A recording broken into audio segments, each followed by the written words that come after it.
Remember this day, man. For it will be yours for all time. We have shown them that a trembling hand can become a fist. We have challenged the idea that a slave must always know his place, accepting rod and lash because he was taught to accept it. We built their mighty republic with our hands and our blood and our lives. And we can see it fall at equal cost. You opened my eyes to this, Spartacus.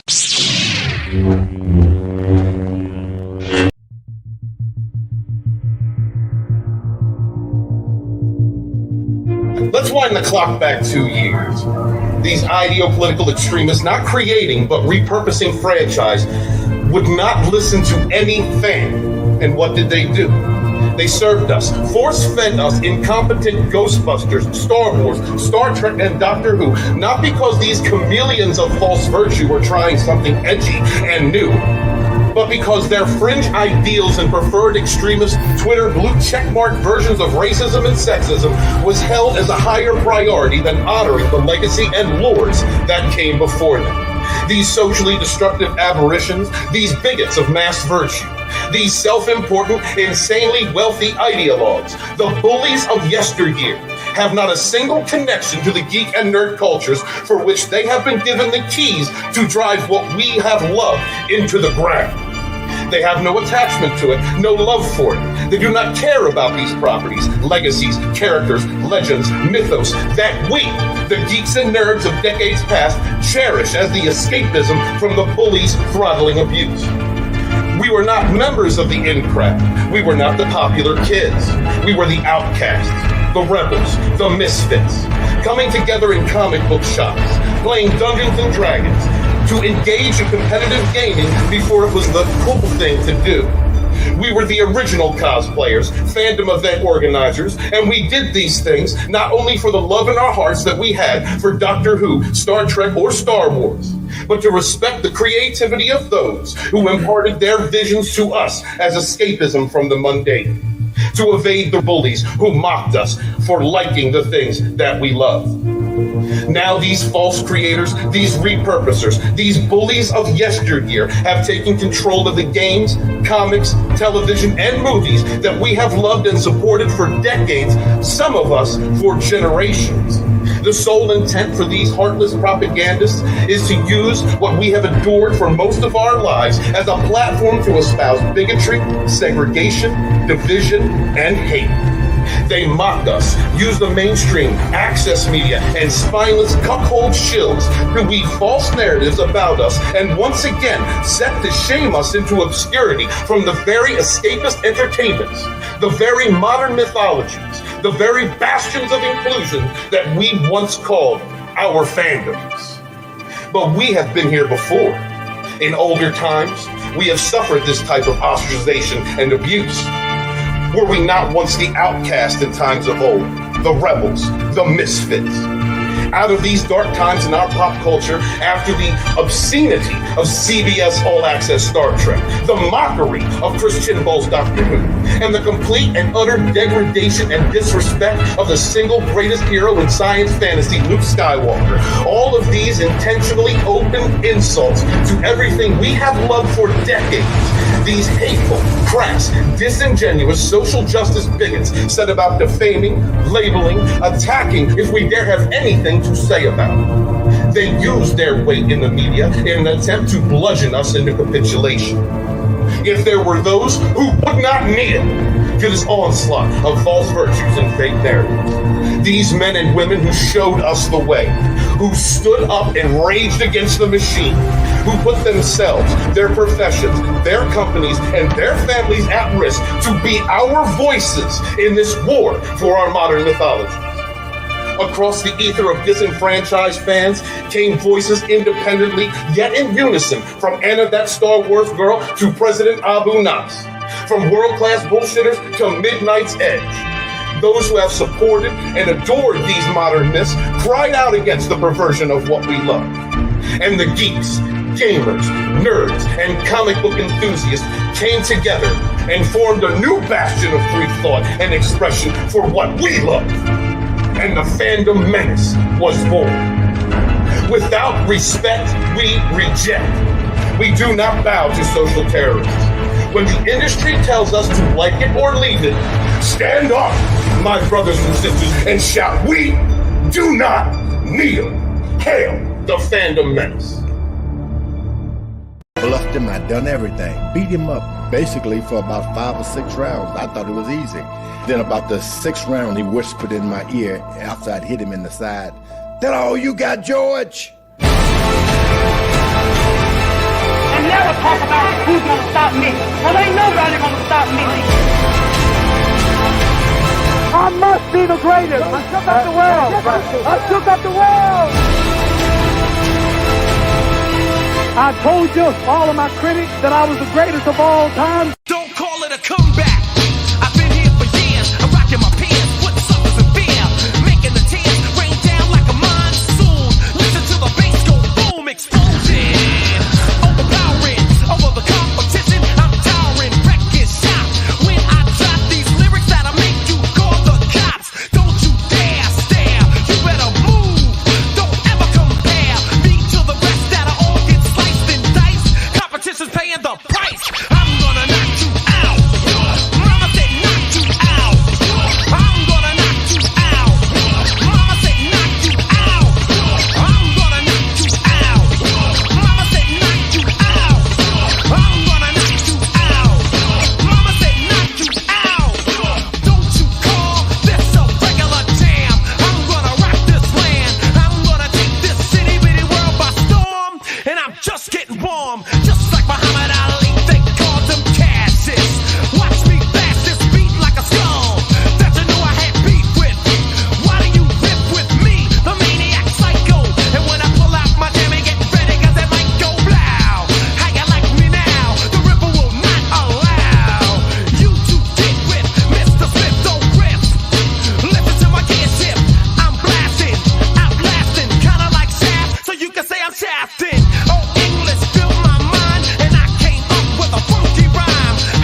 take from them everything.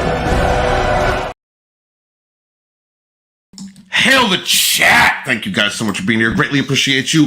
Please remember that if you have a voice and you want it heard, if you are tired of all these propagandists in Hollywood, in politics, if you are tired of the flying monkeys, the blue-haired weirdos, we're going to get into those tonight, them Twitter mobs, people that come at you and hate you, that project racism, project sexism, project all their nasty shit onto you. If you are tired of that, make your voice heard. Create a channel. Doesn't matter if it's YouTube, Rumble, whatever the case may be. Get your voice out there. We stand together and we do not kneel. Hail, my brothers and sisters. How you doing, guys? If you're on Dragonstorm right now, you're getting a taste of what I used to do. I am author Stephen Walton, the Fandom Menace Historian, and tonight, I should say, we are going to be going through narcissism in Hollywood, Disney, Star Wars, Lucasfilm, narcissists who use the media, the access media, flying monkeys, the Twitter mobs, the blue-haired weirdos, the progressive activists, in order to project their own racism, to project their own isms, their own hate onto us, the fans, to get their negative fuel. With me to talk about this tonight is one of the original Fandom Menace, the original fourth wave, one of my brothers of Rogue Entertainment, ladies and gentlemen, the savage himself, Immortal Coil. One of God's own prototypes, a high-powered mutant of some kind never even considered for mass production. Too weird to live, too rare to die. You are listening to the throat of Immortal Coil, Patal. Revolution is my name. This video contains copywritten content, however, under the Fair Use Act, Section 504C2, Title 17 of the United States Code. This content is presented for the purposes of education, entertainment through the use of parody, satire, critique, analysis, and/or social commentary by means of subjective opinion.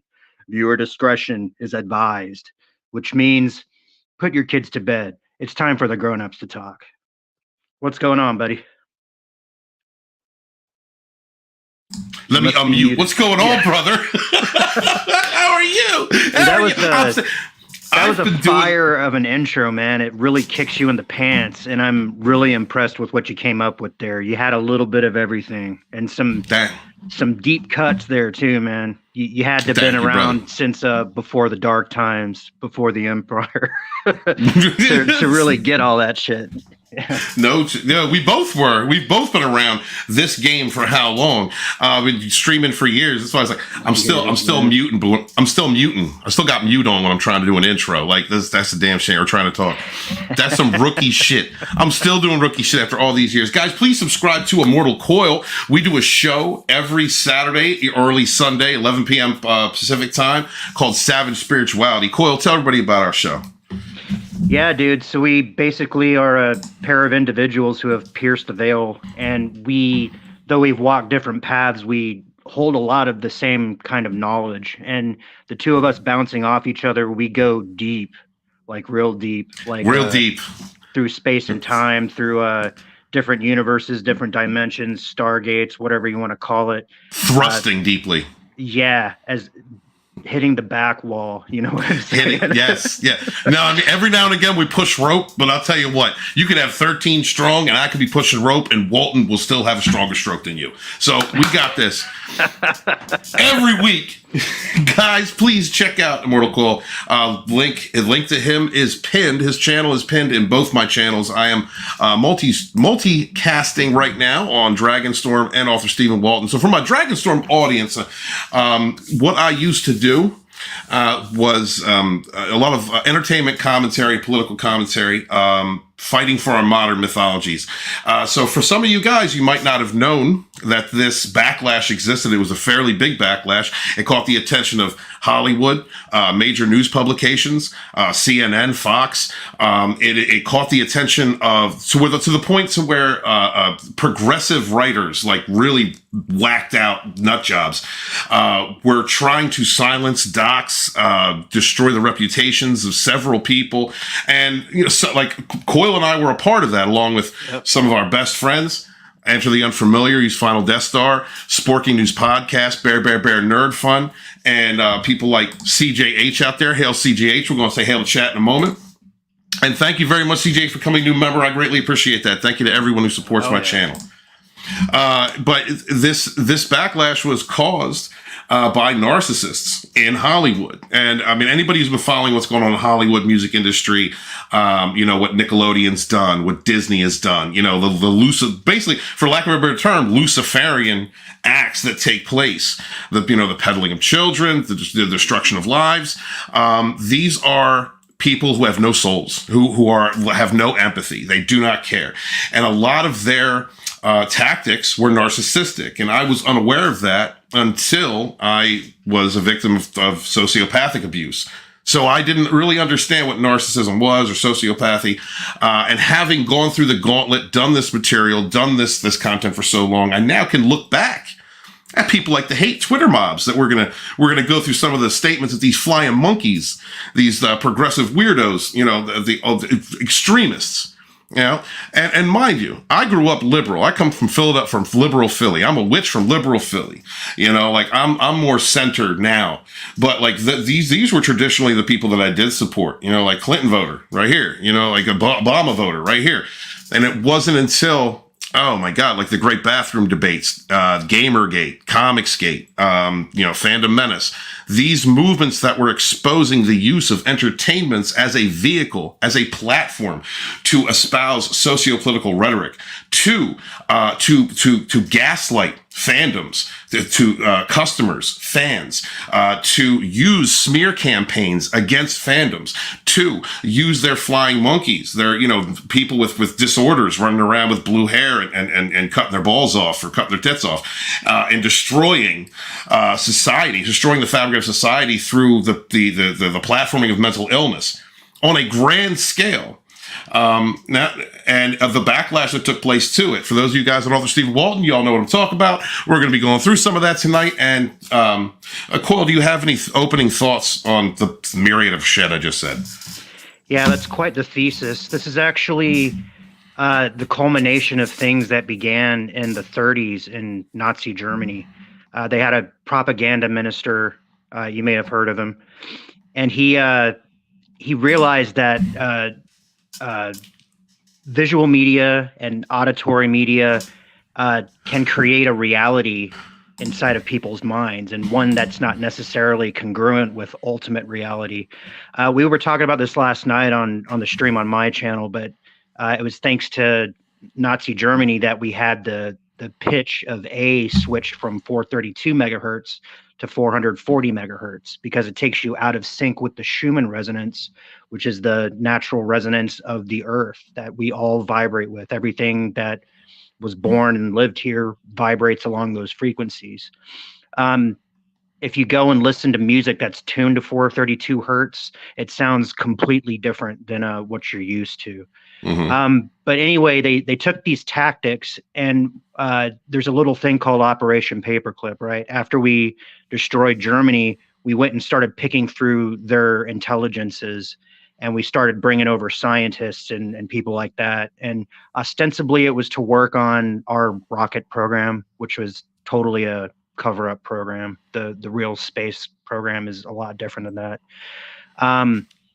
But amongst those ideas, they started getting up to the upper echelons, the Majestics, the 13 families, that kind of thing. And they realized that in the same way that the masses of Germany were hypnotized, they can apply that to the world at large. And especially as technology has gotten more and more advanced, we went from things like War of the Worlds on the radio broadcast, which sent panic and fear, which is what they want, all the way up to, through the 80s, practical effects, which look kind of cheesy now if you think about how the Terminator looks, through to now where we have like CGI that can pretty much do anything.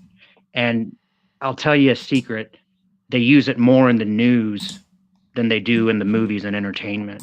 All that shit's a program, and mm-hmm. It is nefarious. Essentially, you have possessed people possessed by entities that are not of our realm, that are trying to push through an agenda of fear, because that's what they sustain themselves with. love is a foreign concept to these guys. They can't even vibrate with love. Like it's anathema to them. It actually hurts them, to tell you the truth, which is why like the 60s, like the hippies were made into Charles Manson kind of thing and forgotten, largely swept under the rug. It's like galactic psychopaths. Absolutely. Wearing human skins. The movie They Live is a lot more accurate than you guys realize. I mean, well, probably not you guys listening to this broadcast, but the people who in your family who think you're weird. It's more than they realize. But yeah. So aside from those things, they practice a type of black magic that's familial. It's blood ritual. A lot of it has to do with terrifying children to the point of death and then consuming them one way or another, either carnally or digestively or the gold juice. Are we talking about the gold juice? Yeah, that thing that I'm not sure that we can say on YouTube. Of course we can't. Yeah, of course we can't. Yeah. But you know what I'm saying. It's the stuff in the brain, right? Which is another movie, I forget what it's called, from the 80s, where there was a alien who was running around trying to take a certain drug out of human beings and sell it to like intergalactic society. Somebody in the chat probably knows what it is. If you do, throw it in the chat. But yeah, so the main enemy of this cabal is the mass, like the human biomass on the planet. We are like at this point between 8 and 9 million strong, and there's only a couple 100,000 of them, and these are the blue bloods, the people who think that they're the heirs to the gods with a little g. So one of the tactics that they're using is they're using media to promote, to foment fear and separation, number one. But number two, to put forth this idea of us voluntarily becoming reproductively unable. I had a college word for that, but it slipped out as soon as I was trying to think of it. You've already embarrassed the author with like 8 words. Inviable. That's what I was trying to say. But it's interesting. So out of all that came our group of channels, which we're going to fill you in on in a second. But more than that, it's reached a critical mass of late, especially with that South Park episode. People are waking up and they're starting to push back, and we've actually had some real entertainment the past few years, some real positive stuff. I was just watching The Avatar on Netflix, and it is very faithful, very respectful to the source material, and very emotional. You know, I was kind of expecting like an like Shyamalan ding dong kind of treatment, but like this thing completely like wipes it under the rug and says, yeah, don't pay attention to that, the same way the Ghostbusters did. So if you guys, there's only 5 episodes up so far. If you guys want to take the ride, it's just as good as the cartoon. It's just as good as the cartoon. Yeah, and if one of us has recommended Cuties flicks, it's a serious thing. That's Cuties. That's another thing we could get into when it comes to the sexualization of children, using these platforms like Netflix, putting out something to make our kids more accessible to perverts. You know. But before we get into that, we want to talk about another pervert, Snow Dub Music and Entertainment. Hail Chan's fat. There he is. Snow Dub is in the chat. If y'all don't know Snow Dub Music Entertainment, that's another person just like us, came up in the Fandom Menace era, the fighting for his. You know, Snow kind of goes along the same track as me, like where I wanted to share Star Wars with my son. We had shared the Clone Wars cartoon. Him and I were very much into that. That's kind of, we bonded over that. He liked Anakin. I like Darth Vader. Except for the Martez sisters. Well, yeah, but we went to go see The Force Awakens, and it was like, what is this jumbled mess of shit? Why what happened to the expanded universe? Why doesn't this look like Star Wars? Why is it was like a remake of A New Hope, but with a girl, and Kathleen Kennedy is the main actor. You know, I don't get it. But Snow loved Luke Skywalker. You know, his son loves Star Wars. He began watching that, much like any of the other fatties. And he, his way to combat that was by puppeteering. Actually, he created it. This man, through dedication, through not giving up, not quitting, created an entire YouTube sphere of people who all do puppeteering. They're funny, they're intelligent, they're witty. Please check out Snow Dub Music and Entertainment. Hail, Snow brother. Dub is like Jim Henson's middle finger. I'm telling you guys. Yeah. He absolutely is, man. And hashtag bring back the frog. If you're out there, K-Log, we want you back.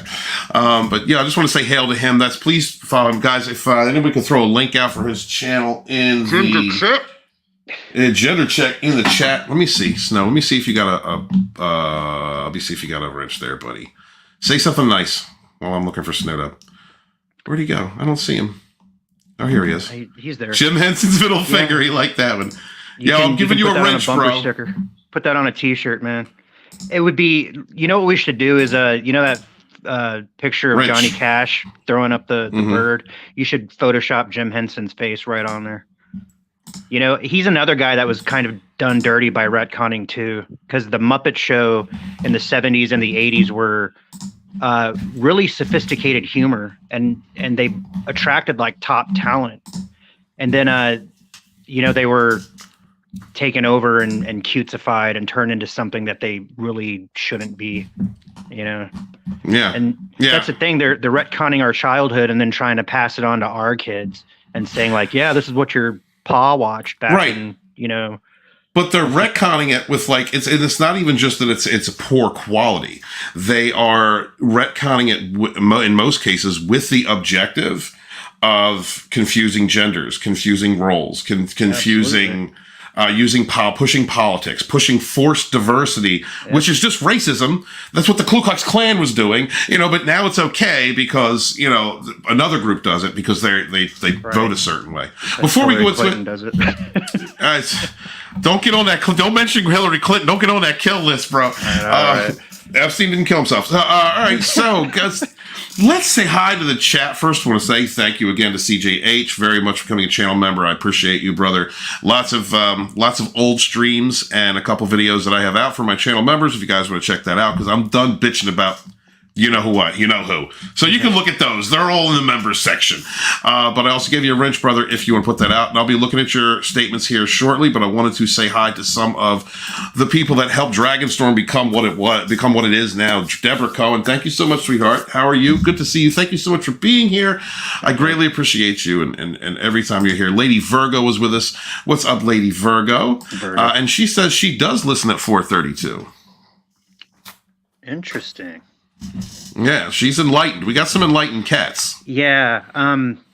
If you guys like Mozart, listen to his G minor symphony at 432 hertz. It will shatter your emotional field. Yeah, so Lady Virgo also says my soon ex-husband, Narcissist, the sociopath, currently has his hair cut like Hitler. Well, I mean, you got to have heroes. Everyone should have a hero. All right. I don't like like I said, but then again, Hitler was a Taurus. I don't identify with him. And there's a couple of Tauruses up here. Well, he represents the dark side of Taurus. Yes. Both you and I are Tauruses, and we represent the light side of what a Taurus can be. You have to realize in astrology, there's like lesser evolved and greater evolved aspects. And Tauruses have their dark side too, man. We can be like lazy and self-indulgent and thoroughly sex obsessed and all that kind of stuff. But at the same time, and closet gay and abusive and the bad negative Tauruses be like she likes these dudes who are like and turns them gay. I also tried someone who did what I did, and I turned them basically. So like You turned a guy. I told you it was my ex. Like I f***ed him until he became something. Bro, what did you just say? I just said bust what on my face? Nah, bro, that's still gay. No, you're gay. He's gay. I'm not gay.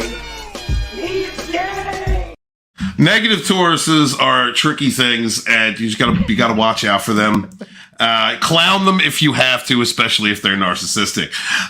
Thank you, Lady Virgo. What's up, RR? Hail, brother, hail the chat. Savage salute out there from RR. Hail, RR. Loyal soul right there. every week. Greatly. Yeah, absolutely, man. Thank you so much for being so supportive, and send Bear a kiss for us. All right, we should have Bear on sometime. It's a fourth wave show. What's going on? Yep, that's yep. Wish we could talk about it. Yeah, you're missing a few syllables at the end there, but you got it. Yeah, but we appreciate it. Thank you for not, that's right. Born in the chat, sir. The Fandom Menace Historian. There's Snowed Up out there. Jim has his middle finger, y'all. That should go on a t-shirt, man. Did he throw his link out there? CJH got a new channel out there. Please go subscribe to him. He's another great old school cat. CJ, could you throw a link out for Snowed Up if he has not? You have a Taurus moon, Virgo? Yeah, Virgo. I have a Scorpio moon. You should, hit me up in the DMs sometime. Yeah, I like him a little broken. So we all come from a broken community. Let's do this. Not crazy, Mike. My ex, the Gemini rising. Geminis are always twisted. Yeah, Geminis are twisted. Especially female Geminis. I don't get along with them very well. Libras are great lovers. Just want to state that. Libras are great lovers. They're very often the center of attention in the room, unless a Leo's around. Thank you very much. That's Snowed Up Music and Entertainment, guys. If you are unfamiliar with his channel, please check him out. Support all the wonderful people over there, and it's good to have Snow in the chat. It was good to see Snow in the chat. So tonight, let's get into a little bit of this. So for those of you who may be unfamiliar with what kind of chronologically what happened. And I am the Fandom Menace Historian, by the way. I got a book out called The Fandom Menace Volume 1, A Fandom Betrayed. I'm currently working on The Fandom Menace Volume 2, Rise of the Rebellion. I am late with it, but I've been working steady every day. And this book will come out. It's going to be, most of this book is going to be documented experiences from people who went through this time from about 2018 till about 2020. I'm looking forward to present that to you. Snowed Up will be in that book. I have to get the interview schedule with him. And so basically you had this event that took place. Real quick overview. You had this event that took place that was called Gamergate. Remember Gamergate there, Immortal? Oh yeah. That was like the first thing that really was controversial within the geekdom. Within geekdom, right. But just before that, there was this event that took place that Obama, Obama and Mike wanted to get the bathroom debate. They wanted to Big Mike. Big Mike, yeah, the big old Big Mike in the quarter test. They wanted to, because of their personal relationship, obviously, just say we got a first man. Just say there was a first man. What their objective was to shame people who did not interact or know transsexuals, transgenders, I guess is what the term is now. And so they began this proxy information destabilization in society, where they brought up a topic that affects less than 1% of the world population, or it did at the time. Less than 1% of the population, gender dysphoria, and they thrust this very small minority. They sure did. Thrust it with a very high suicide rate into the forefront of a debate, and shamed people for not wanting their daughters to go in a bathroom with a grown ass man in a dress. And when you have something that's fucked up, Mortal. When you have something.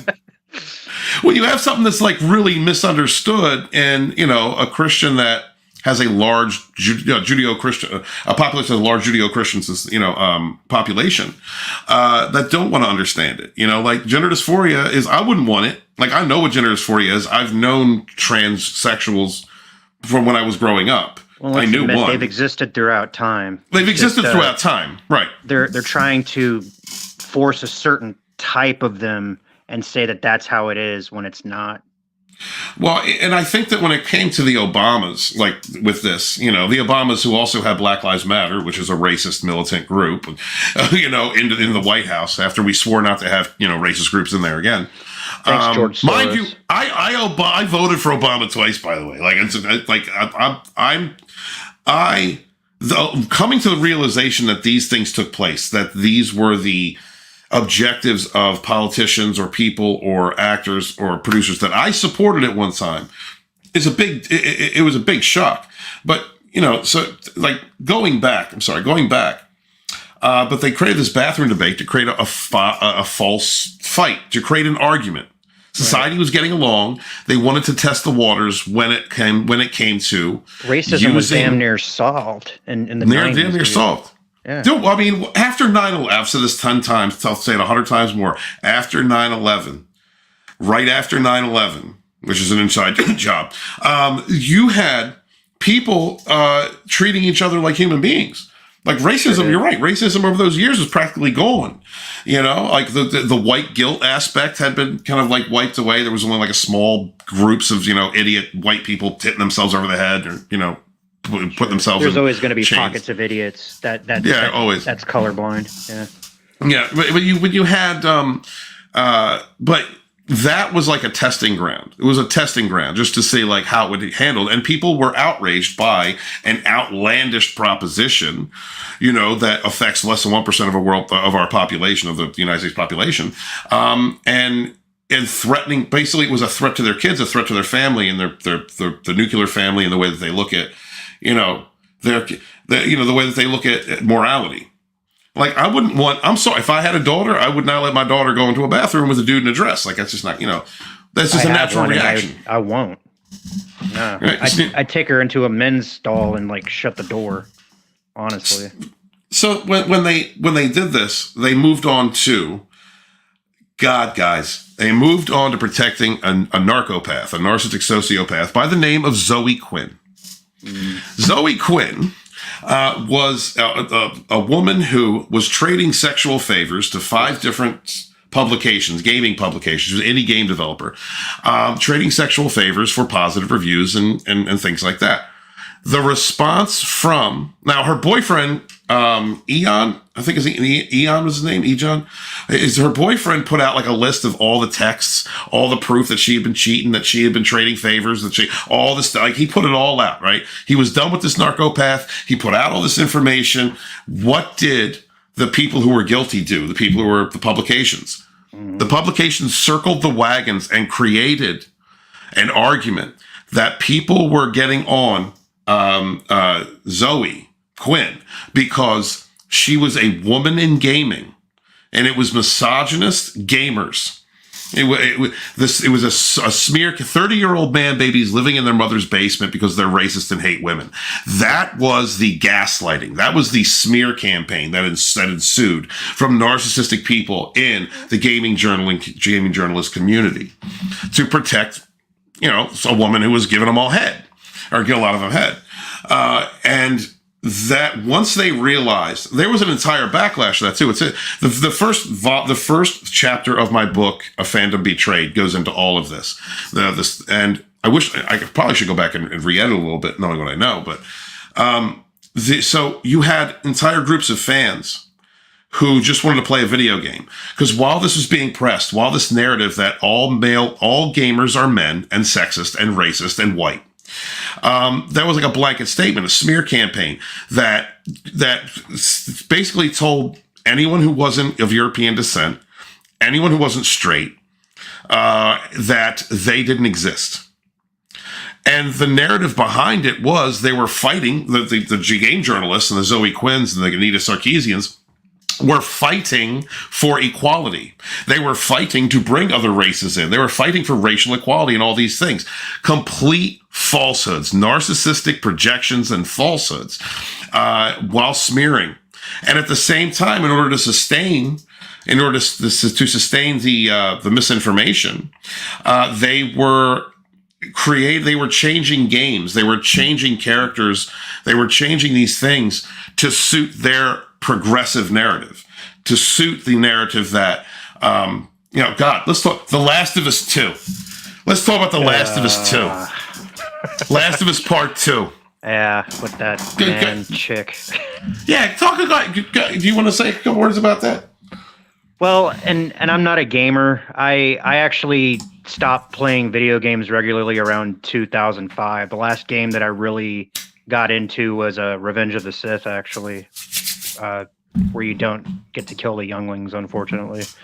But it was a good game.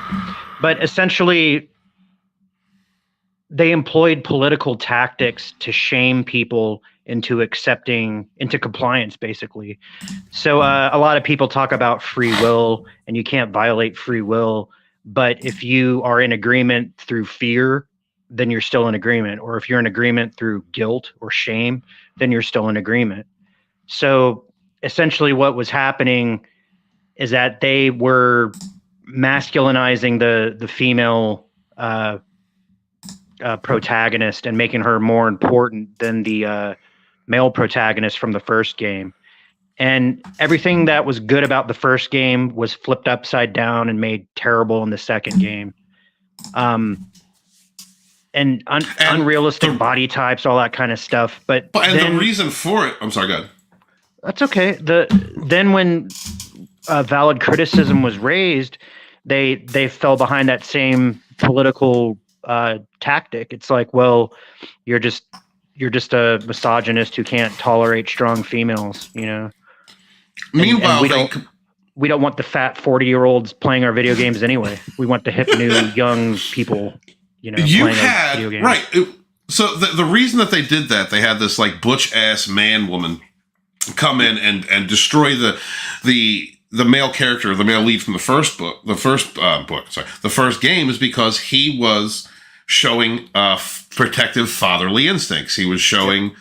Yeah, he was being a protective man. He was a surrogate father, basically, to this girl in the game.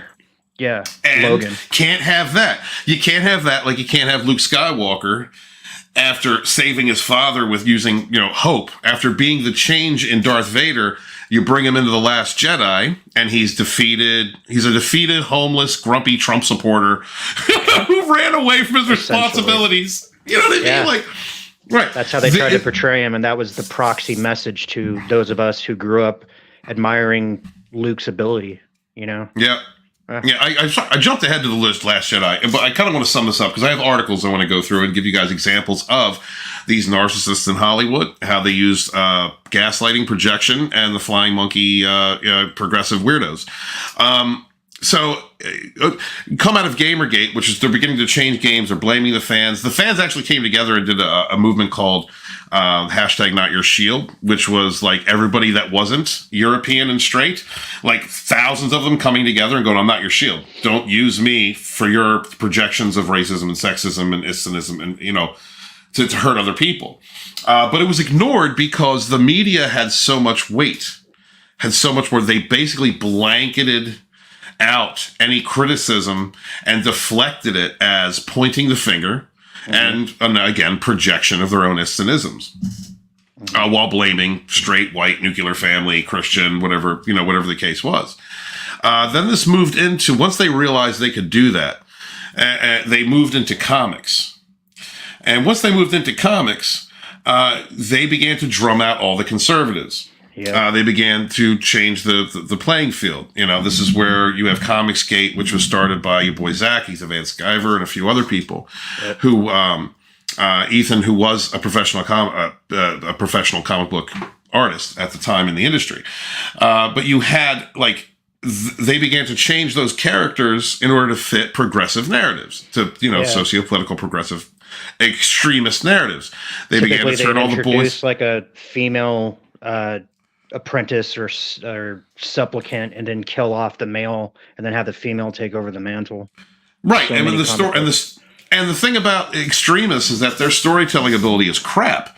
Right, yeah. It's all based on hatred. It's all these are narcissistic or cluster B personality type people, or cluster whatever. They have disorders. These people have disorders, in which if they went to school and they were bullied, instead of maturing, and becoming stronger, they decided to take up.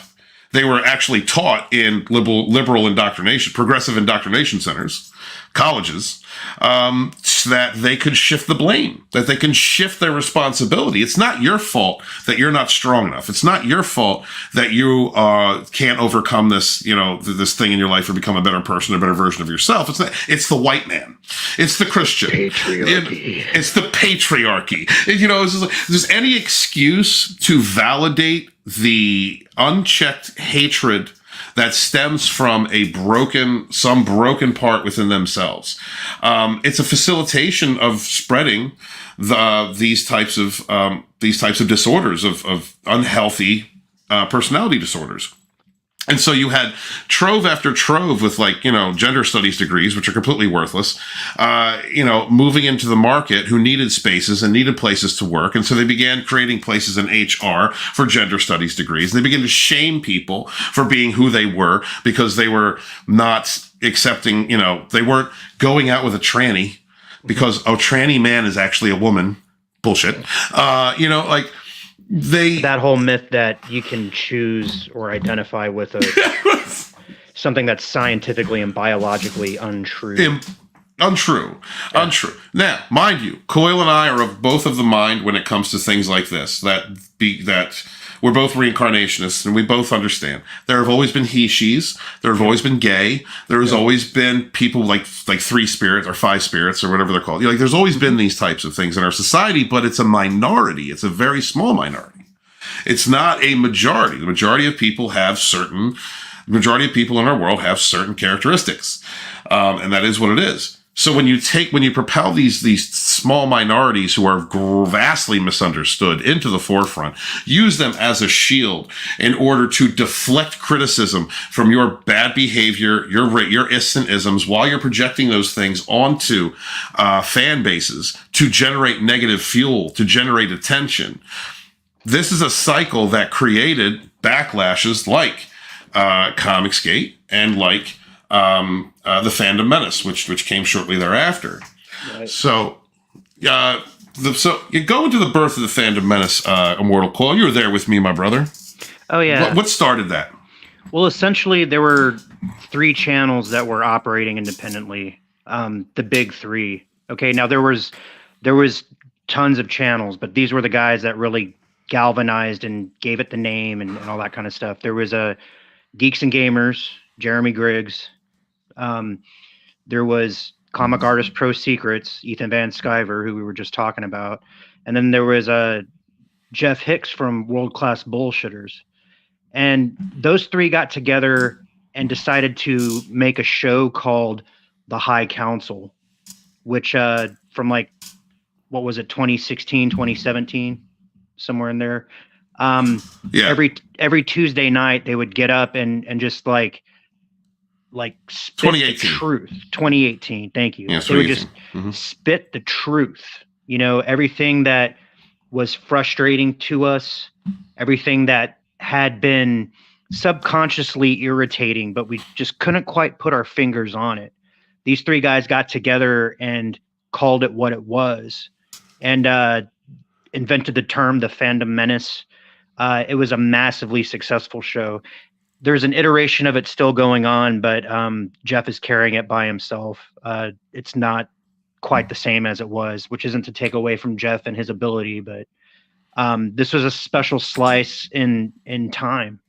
And a lot of us who ended up becoming other channels met in that chat. So when Steven says born and forged in the fire of the chat, he's not just, BSing you. He's actually speaking the truth. I first saw Snowdub in there. I first saw Stephen Walton in there. I first saw Black Angus in there. I first saw the Rookie Critic. I first saw, just all these people that we would all eventually collaborate and work with. And several of the people who were alongside us ended up blowing up themselves, like Lethal Lightning and Drunk 3PO. Mm-hmm. And I didn't see Ryan there quite, but, people like that. So if you weren't there, the best way I can describe it is maybe go back on World Classes and see if he has some vintage shows, because it was just an event. And the fact that it was on Tuesday on a day where nobody was really doing anything anyway, it was easy to just kind of sit back and throw in a super chat and they'd read it and they'd laugh. And, sometimes it was poignant and sometimes it was silly and sometimes it was irreverent, but goddamn, it was a good time, man. Absolutely. Really was. Absolutely was a good time. I've got I want to get the super chat out of the way because I really want to get into the articles that we have. CJH Entertainment, thank you very much for the $5 super chat. Appreciate you. He said, I'd like to hear Mortal Coil's thoughts on my dinosaur reptilian theory. Okay, so while Steven was kind of talking, I was chatting with CJH, and if you go back higher than that, you can see where he's saying, let's see here. As funny as that theory is, Google what dinosaurs looked like if they evolved into humans and connect the dots to reptilians. He says, I don't believe dinosaurs actually went extinct. I think the useless ones died out, but the smart ones evolved into extremely smarter ones. Okay.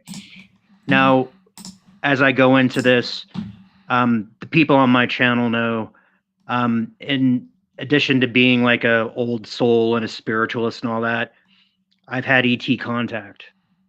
I've been used as breeding stock. I have different understandings and a different version of history that's been presented to me. So, number one, yes, the dinosaurs were real. They were actually engineered by Alpha Draconis. Okay, those are the original, the OG reptilian race. And one of the things that they like to do is play with genetics. So they went and stamped their image and likeness not only on sentient races, but they started playing with the flora and fauna that they found here on Earth when they originally arrived. Now, back then, Earth was a lot different. There were multiple different races operating at the same time. So one of the stock that they worked on absolutely became sentient, and in time they moved underground and avoided calamities. But the reason the dinosaurs died out was indeed because of an asteroid, but not because of the cartoon way the scientists put it. It was a weaponized asteroid. And you have to think, when you're capable of traveling space and time, gravity becomes a very simple thing to equate. So you're not necessarily going to point a ray gun or use a nuclear bomb. If you want to really do some damage, you're going to hurl a planetoid or a heavenly object at your enemy. And that's what killed the dinosaurs. So there you go. Thanks for the $5, bud. Thank you very much, brother. Greatly appreciate you. Thank you, CJH. No, I don't think that is exactly what happened. But we can't talk about that on this platform because, right. Because they like those types. Yeah, you know what I mean? So, guys, I'm going to be moving this over to Rumble at some point, moving my live streams over there so that we can talk freely about things that should be talked about. All right, so as we move on, let's talk about. So one of the projections that the fandoms of Star Wars, Star Trek is where it all started for me. Star Trek, when they gave us Star Trek Discovery, which is an abomination, Kurtzman Trek, complete horrible. And I liked the actress from The Walking Dead. Can't even remember her name now, but I liked her, the actress from The Walking Dead. But they gave us a show where every straight white guy was the villain, or they were insulted and degraded and put down. Every minority group that they could possibly think of, they threw in there, and they were the bestest ever. And that's one of the problems, again, from games and comics into television and movies, where they masculinized women characters. Women characters all of a sudden. Now, some withstanding, like Rogue, you know what I mean? But women characters were automatically stronger than men. They were the bestest ever. They couldn't do wrong. If they were a gay character, they couldn't do wrong. If they were a non-binary, which is a word created for androgynous, which has always been a thing, you know. Much like Brie Larson being the first superhero woman to breaking the glass ceiling, but they propose these things that are just absurd to piss off rational people. Just in the same way, a narcissist will manipulate you by projecting their own faults, what they're doing, onto their victim in order to create a fog. It's like in order to create a reaction of what the fuck are you talking about? I don't know. That's exactly what these toxic people in Hollywood were doing. One of the things that they projected upon us all, upon the fandoms who were getting smear campaigned, come out with flying monkeys online, the far left progressives, is that we were all racist, 40-year-old racist sexists living in our mother's basement because we hated women. We're like afraid of the sun or something. Right. And they had to demonize us and dehumanize us. And that created the backlash of the Menace. Yep. Much like Comicsgate and much like the Gamergate and everything before it. So one of the projections that were said was that we were racist. We didn't want to see a black character. We don't want to see black people make it. As if nobody loved Blade. As if no one liked Samuel L. Jackson. As if no one liked, you know what I mean? Like all of these wonderful actors we've had in our past that have played roles that we have enjoyed and adored, like Lando Calrissian. Didn't care he was black. Blade was an awesome character. Lando was an awesome character. Yep. You know what I mean? There was a little bit of a why are they race swapping Jackson? Nick Fury. Why are they race swapping Nick Fury? But Sam Jackson pulled it off in the first up until Infinity. Yeah, up until the TV show. At the same time, Disney is filming in places like Mulan, which is literally taking Islamic people and putting them on transports to take them to concentration camps, while refusing to film in places like Georgia because they support abortion, and also promoting their film, calling the fans racist, while reducing the size of John Boyega in the poster for China because the Chinese are racist. They hate black people. Yes, they do. And they're very open about it. They're very open about it. There's videos all over the place of them beating the crap out of like darker skinned Asians or black Asians. Because there are places in China's huge. There are places where they're literally like black Asians, black people with Asian looks, So tell Immortal Coil. I'm sure that's why I'm glad you're here to go over this with me. What was the reaction of the fandom when we discovered that the progressive, all the fans are racist, Disney Lucasfilm under Kathleen Kennedy reduced the image of the only black man on cast for the Chinese release? Well, it was incredulous. And the things that, very often the things that you accuse others of, you are guilty of yourself. Now, just real fast, I wanted to say the only thing Star Trek Discovery did good was launch Doomcock's career. So hail Doomcock. Hail Lord Doomcock. Yeah. But essentially, we started calling them out on that stuff, and they just, tried to sweep us under the rug. We very squarely pointed this kind of stuff out, and they just kind of like, because Disney is willing to kiss China's ass because of the population of China, and they're just looking at it with dollar signs in their eyeballs. It's disgusting. Finn was probably one of the more compelling characters, and when you first see The Force Awakens, you think, ooh, this guy might be Force sensitive. He picked up Anakin's lightsaber. It's not Rey's lightsaber, it's Anakin's lightsaber. Right. And he got his ass handed to him by Kylo Ren, which deservedly so. But what was not deservedly so was the way that the actor John Boyega was treated by Disney. Like in the first movie, you get the sense that he's going to have a big, huge story arc. Yeah, he was going to be a Jedi. Yeah, they turned him into like a bumbling sidekick to like the worst written character ever. And enter grandiose narcissist Ryan Johnson. The narcissist of all narcissists, Rion Roundhead Johnson. Very aptly named, last name. But they sidelined his character. They made him kind of like the butt boy of the sequel trilogy, the Disney Star Wars trilogy. I don't even consider them sequels. George Lucas and the Clone Wars and the EU. That's what Star Wars is. and they basically humiliated him. And once his contract was up, he started much like Mark Hamill initially did, started talking the truth about how Disney treated him as a human being, you know, and it was outrageous. We called them out for it, and again, we were sidelined. You know, they probably just paid him some hush money or told him that he was violating his contract somehow, or you know, and basically made that go away. You know, like Disney's really famous for using Hollywood rags as their PR department. So you think you're reading something on Variety? Nah, you're reading something off of Kathleen Kennedy's desk.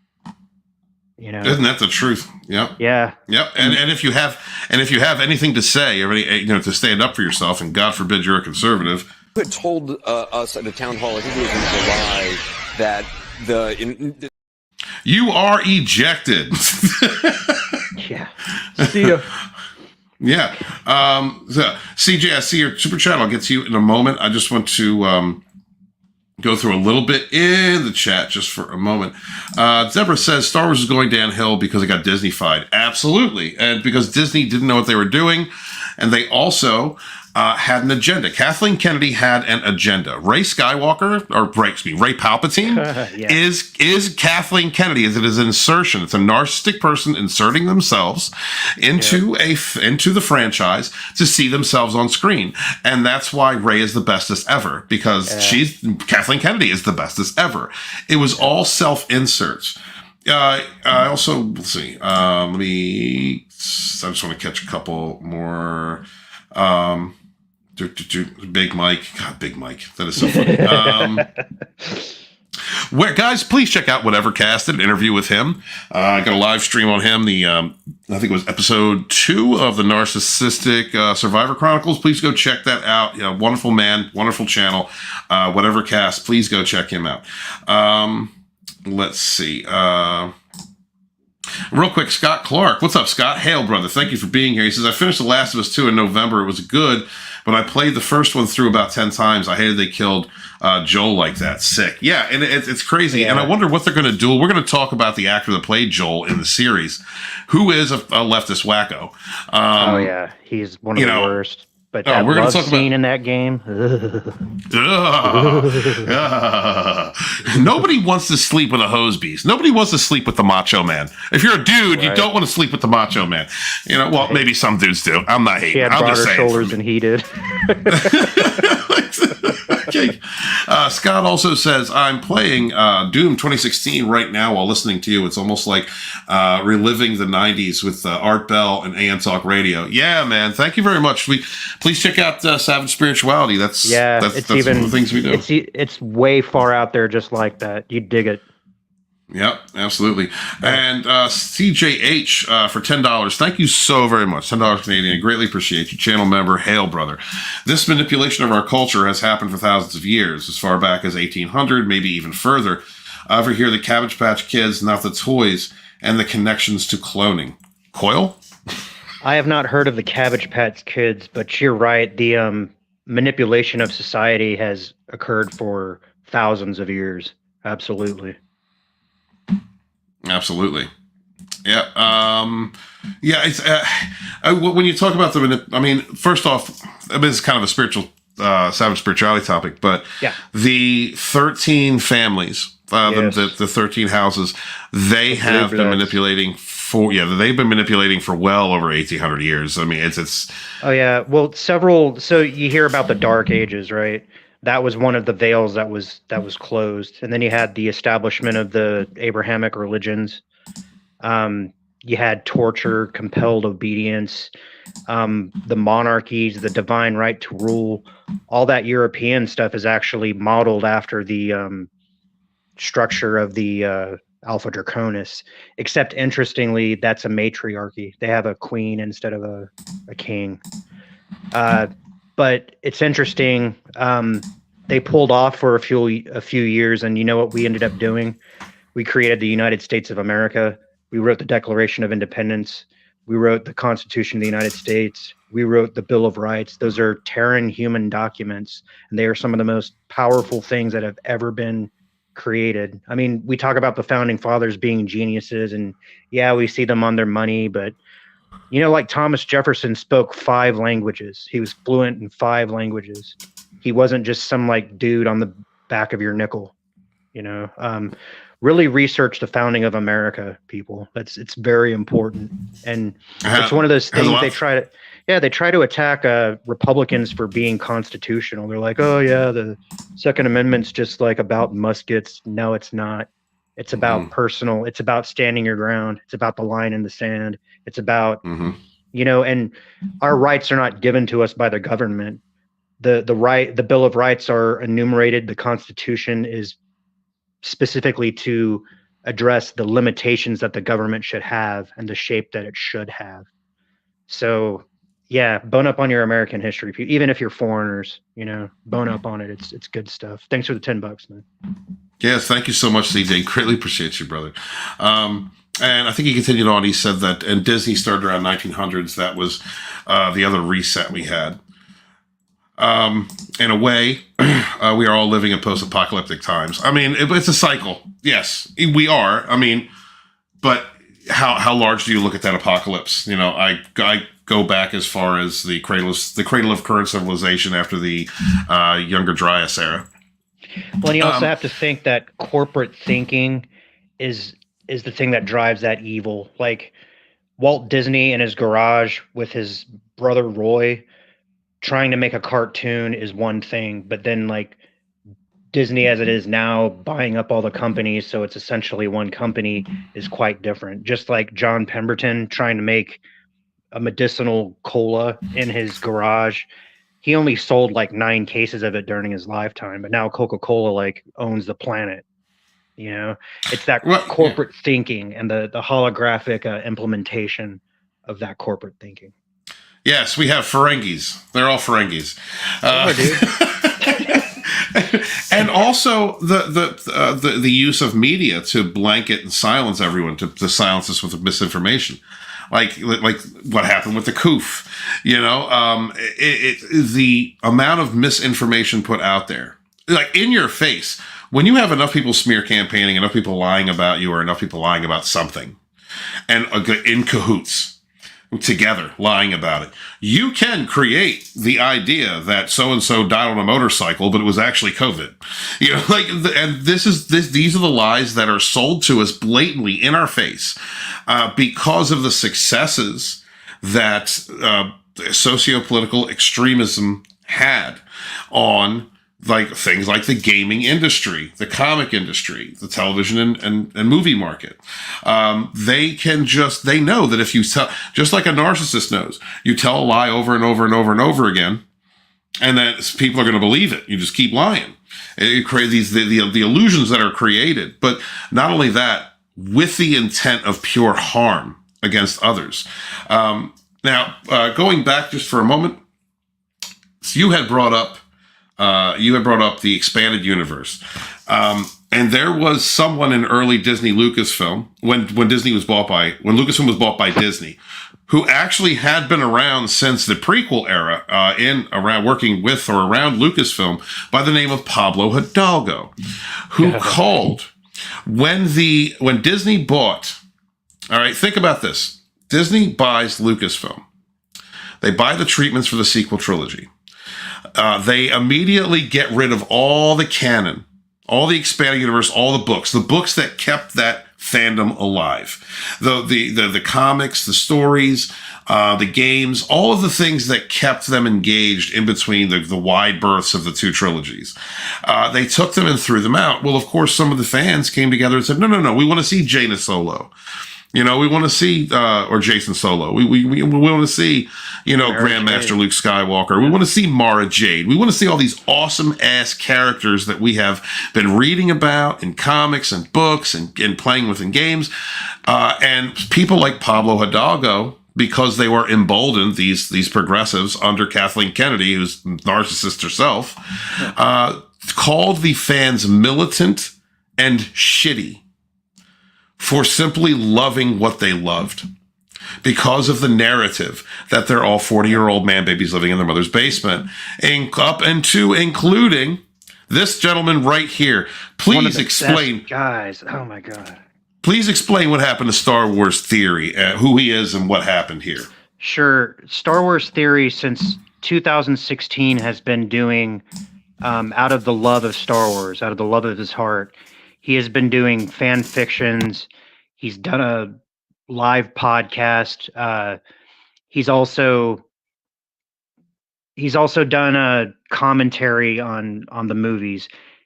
He is the #1 Star Wars channel on YouTube, and out of his own money, he made a Vader fan film, which was really awesome. Okay, now Disney Star Wars has always been iffy, and for the longest time, Theory was very, very neutral about it. When The Mandalorian came out, the first and second seasons were such a breath of fresh air, that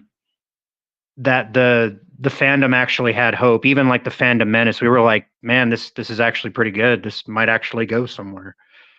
At the end of season 2 of The Mandalorian, and spoiler alert, but this is a couple years old, so if you haven't seen season 2 of The Mandalorian, don't listen for the next minute or so. Who else but Luke Skywalker appears, and he kills a bunch of robots, and he comes up the lift and he takes off his hood. And Star Wars Theory in his live stream began crying,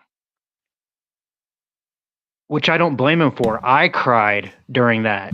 Not necessarily because of Luke, but like when Baby Yoda touched Mando's face, that made me cry.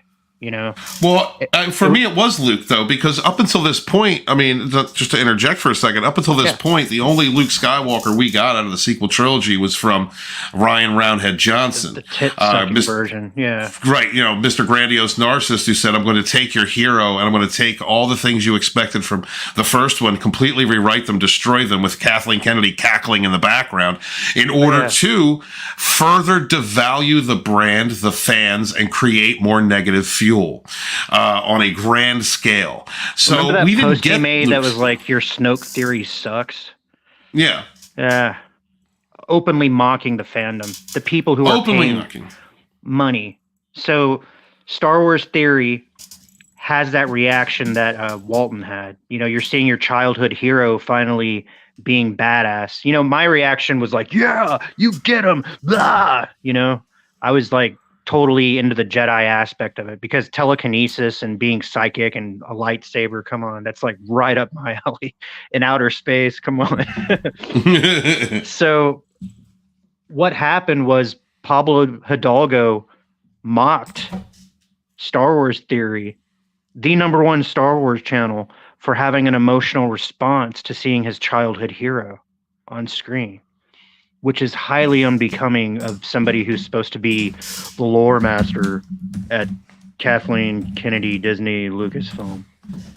You make it a policy to, and Steven's going to get into this later, but essentially you make a policy to attack the people who are paying for your product. Those people aren't going to pay for your product anymore. We're either going to make our own stuff, which Star Wars Theory did with his Vader film, or we're going to turn around and point the finger at you and be like, who do you think you are? You know, you just have a fancier studio than I do. You know, so many people have made better fan films than the best of the best that Disney had to offer, which is probably Luke Skywalker showing up. And even then, like, Luke Skywalker's face was kind of like silly looking in the CGI. And there was a dude that they ended up hiring off of YouTube that went and did like a better deep fake than they did. And I think that that's the guy who did the bubble fett kind of. Real quick, I want to mention some. There are a couple old Fandom Menace faces out here. Real quick, Zax is out here. Please subscribe to Zax put a link to your channel in the chat if you would, Zax. And oh my God, Riff Magos, what is up, bro? I ain't seen you in a hot minute. Hail, brother. Good to see you. He says, coughs, Disney shill, cough. It's all about Star Wars theory. And then he says, by all means, let's dangle member berries in front of everybody and get everyone to cry because of nostalgia. EU for life. Hail, brother. Hail, brother. And Riff is one of those fans, one of those people who loves the expanded universe. Like, I didn't read the whole thing, but I loved it. Like, I wanted to see Mara Jade. I wanted to see the Skywalker family. You know, like, there are things I wanted to see that were just completely thrown away. And not only just thrown away, and I'm sure Riff can understand, we'll co-sign to this one. They have such a little imagination, these progressives, these narcissists, these sociopaths that are working at Disney Lucasfilm. They have such little creative ability that they have begun to cherry pick things from the expanded universe, bring it into their canon, which devalues it entirely. You know, like characters like Grand Admiral Thrawn, who was made a joke out of, but Disney Rebels, you know, is a character you should fear. That's a character that you should, on Grand Sidious level, you know, Darth Sidious, Emperor level fear is what you should have with him. He had a Jedi Master like completely under his thumb, and he's a shadow of the man that he was in the EU trilogy. The Timothy Zahn books were absolutely brilliant. It's well worth a read if you guys haven't read it. Yeah, absolutely. You know, I went out with a woman. Little side note: I went out with a woman for the longest time who met Timothy Zahn. She was an EU fan. Really? And she has an old Celtic name, Gara. And when Zahn heard it, he was like, that's an interesting name. And then in the following book he wrote, he created a character named Gara. Nice. So, yeah, that's pretty cool. So shout out to Gara. There's a link to Zax's channel, guys. Please check that out. Riff Magos says they made Thrawn look like a blue-faced Elon Musk. Well, and here's the thing is, over the course of 3 books, it took 3 books for Thrawn to get defeated. But when he's like the villain of the week and the heroes are constantly like making him look like a buffoon, plus the fact that Disney writers don't write, they rip off and they hope that you're not noticing their mistakes. Like getting stabbed with a lightsaber, Qui-Gon Jinn is eternally pissed. You know, absolutely. The spirit of Qui-Gon's middle finger, right? Let's not talk about the editing problems in the Last Jedi throne scene when Rey is so powerful she can make weapons disappear out of bad guys' hands. Oh yeah, she just put it in the force pocket dimension. You know? Right. They have that now. By the way, I am hot for Daisy Ridley. I don't care what she's in. I love that. I love her. I want more Ridley. I want more Ridley. But so like people like Riff, right? Called militant and shitty by Pablo Hidalgo because he can be as toxic as he wants to be. Get that negative fuel. What do narcissistic, toxic people get off on? Well, they get off on destroying your hopes and dreams. They get off on breaking you down. They get off on you know. They get off on making people miserable because they themselves are miserable people. Far left activists. That's what they are. And the reason that it hit people like myself and Mortal Coil, anyone who really enjoyed seeing some type of Luke Skywalker, is because at Disney Lucasfilm, that's the wrong one. At Disney Lucasfilm, in their production department, hold on, where is it? That one. You know what I'm about to show, right? I was actually going to do like a side quip before. But yeah, they've openly declared war on Luke Skywalker.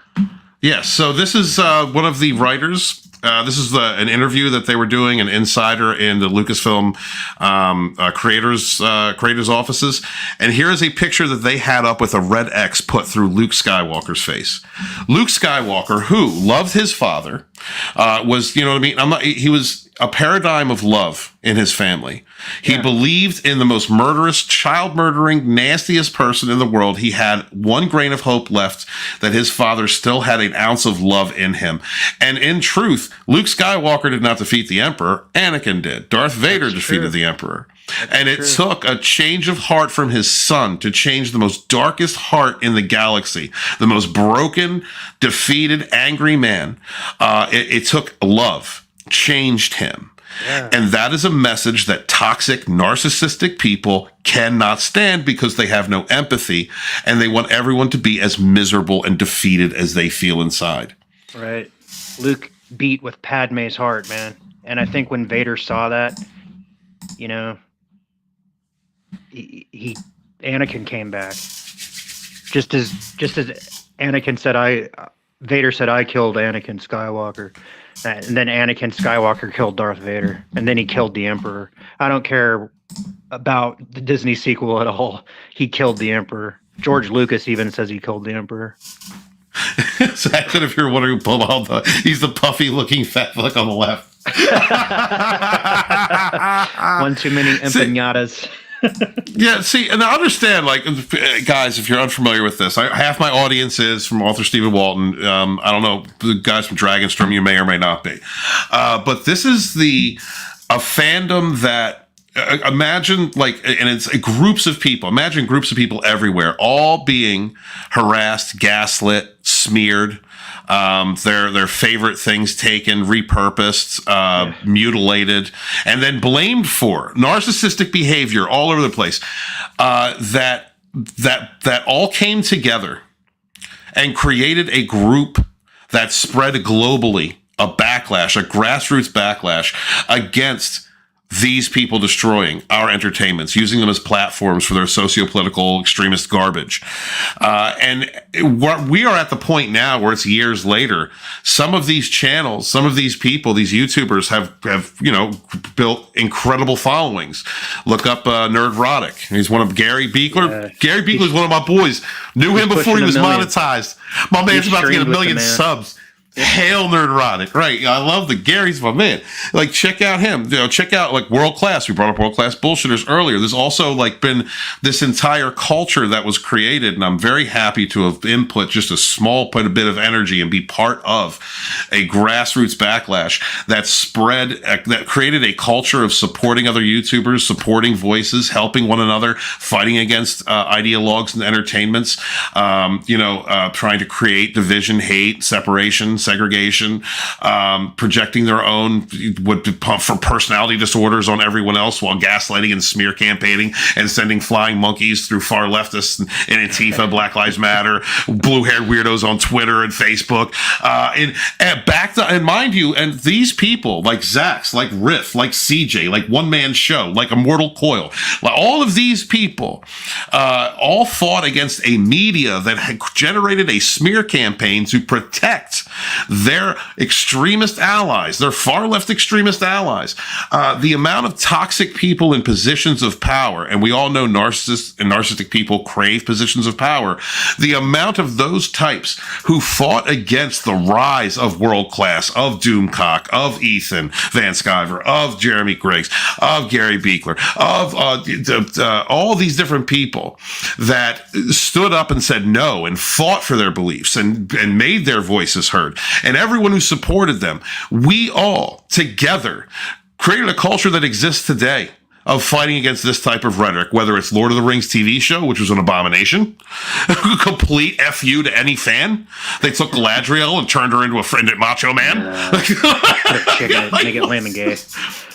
Chicken it, make it lame and gay, right? Like, completely destroying myths. And because of this, we are beginning to see the unraveling. Disney's lost so much money, right? Look at X-Men, right?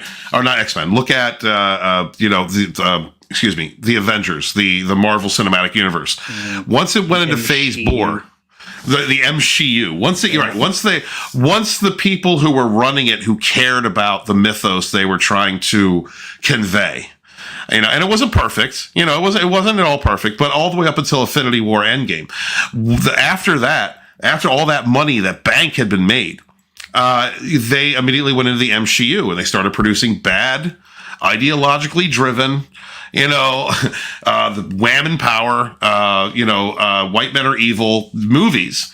And look how it tanked. Look at the Marvels. Nobody likes Brie Larson. God, we should get into Brie Larson and her, racist comments. But like nobody likes Brie Larson. Right? Nobody, and the Marvels tanked because the rhetoric is finally catching up.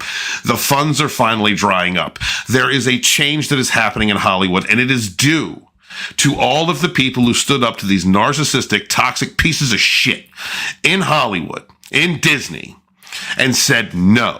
So hail to all of y'all, hail to everyone for refusing to kneel and fighting for our modern myths, and while doing it, while creating a culture of supporting one another, stating your beliefs, not backing down, and being the best version of yourself. Hail Fandom Menace, hail all y'all.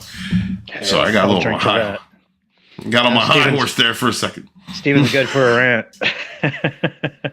Yeah, man. I will forever proudly gatekeep the Star Wars as someone who still has my 1977 X-Wing and TIE Fighter jigsaw puzzle. Hail, Riff. Nice. You damn right you do that. Real quick, Nikki Red is in the house. We suffer no fools. What is going on, Nikki?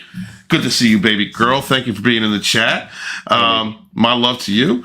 I got another super chat. Yes, I do. I'm sorry. All right. So before we continue on, for $5, CJH channel member, thank you so much, brother. He says, do they use CERN to reset history now or to continue the lie? The Mandela effect, etc. That's what's concerning them. Having technology like lasers in Texas. Well, I mean, before Coyle, this is a Coyle question, but before he goes on, the Project Looking Glass has shown them that the awakening is happening. There's nothing that they can do to stop it. The disillusionment will happen. Their control over us is diminishing. And so at this point, they are doing everything they can to prolong the inevitable. You know what I mean? They're playing a chess game. They can't win. There's checkmate in so many moves, and they're trying to extend how many moves before they are exposed, lose control. So please, Coyle. Well, in essence, you're right, Stephen. This is the kicking baby throwing a tantrum. This is the 3-year-old just, I don't want to. CERN was an attempt to punch holes through time. Yeah. But the little toy was broken by the benevolence. CERN is basically... I want to use the F word, but Steven doesn't like me swearing on the channel. It's F'd. You can say the F word. You can say it a couple times. All right, Coyle? Yeah. I just can't say it every other word like I do on my other channel. CERN is essentially fucked. The purpose that it was intended for has been dismantled by the benevolence. Shit. Steven's correct. We turned a major corner not too long ago. And the reason for the Mandela effect, that is actually a symptom of the corner that we turn. Now, for those of you who don't know what the Mandela effect is, it's kind of like, do you remember Berenstain Bears being spelt like with an A-R or a I-E? Stuff like that. Do you remember Nelson Mandela being in jail for a long time? Well, suddenly he hasn't been in jail ever. Things like that. So that's crazy. Yeah. Different timelines, different possibilities had been braided together into one, essentially. And the best way to maintain that is just to stay positive and stay in your light. We really are one force, and we really are a unique humanity. We're very special genetically.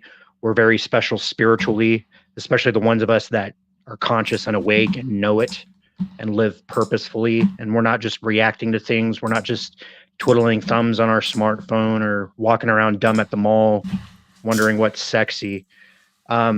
We have a real opportunity, and essentially the dark hats have been cleaned off the planet, at least extraterrestrial wise. There's still POS human beings, and I say that in air quotes, with old programming, and they're kicking and screaming right now, but ultimately it's not going to work, because if it's on TV, we're just not going to watch TV.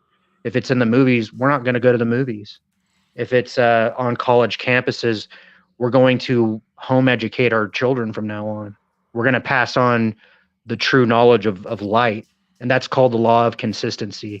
You don't want to dumb down your children. They want to dumb down your children, but you want your children to possess the sum total of all of your knowledge so that they can use that as a basis of operation and then go ahead and improve upon it. And then each generation gets better and better and better. We need to have like a whole generation of little Teslas, because he demonstrated that if he could comprehend all that and do what he did, like 100 years ago, than anybody can. And that was always his message. So these benevolent ETs, they don't want you to be in awe of their physiology or their technology. They want you to get off your goddamn knees and stand up and do something amazing. It's time to join the big show, guys. And that's what it's about.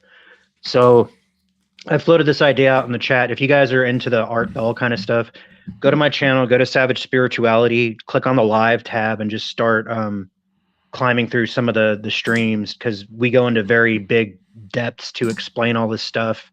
And if you go into the shorts, it's more like I'm just philosophizing. They're just like little 10, 15-minute clips of just like random wisdom that occurs to me during the day. Second clips. Yeah. Sorry, you're right. 15-second clips. I don't know what I'm talking about. One man show hates shorts, but I swear by them. They've grown my channel.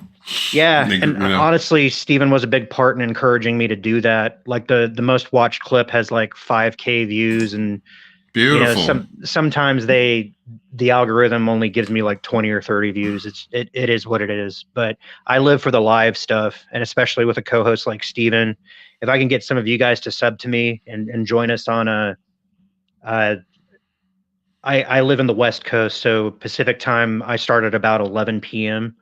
If I can get you guys to come on and stream and ask some of these same questions, I have all this knowledge in my soul, and I'm one of those guys I can go and pick up a book and be like, that's true, that's bullshit, that's true, that's a little bit true, that's kind of bullshit, but it's all right.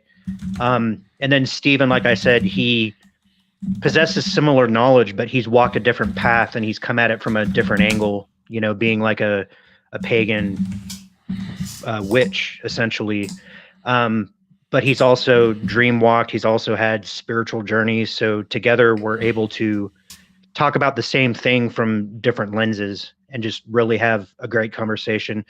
Case in point, yesterday's live stream was one of the best we have ever done. And if you go to my live tab, it's the one that has a lightning bolts over the ocean. So check that out. It's about 3 hours. It's good to put on. Like, yeah, it's good to put on, throw in your earbuds while you're at work or while you're vacuuming or doing your dishes or doing your wife or whatever you're doing. So you're gonna do your wife listening to Coyle talk about aliens. That's the right. Intergalactic Pip giving the long stroke. That's right. You know, so we appreciate the $5. You know, and yes, I have been used for breeding stock, but that's just kind of he's a pip. Yeah, it's just kind of titillating. It's not like the main focus of the interaction. The main focus of the interaction is to spread the message, right? And I maintain, and I am not a gracist, but I maintain, I do not want to get graped, all right, by little grays, all right? What do they do? They're intergalactic terrorists. They freaking go into your room, they stun you, and then they're wearing leather and straps, and then they grape your butthole. Like I'm not a gracist. No, totally. They're a dying race, and they have tried to solicit my cooperation, but I have steadfastly refused to. Coyle will not bang. He's not a gracist, but he's not banging one, and I understand. Yeah. Before we move on, because I was actually going to segue into Pandolando to talk about the sexualization of strange ideals to our kids. That's a good way to do it. and the destruction of the nuclear family, the feminization of black men, the attack that's been on black men forever, which I think has a lot to do with that too.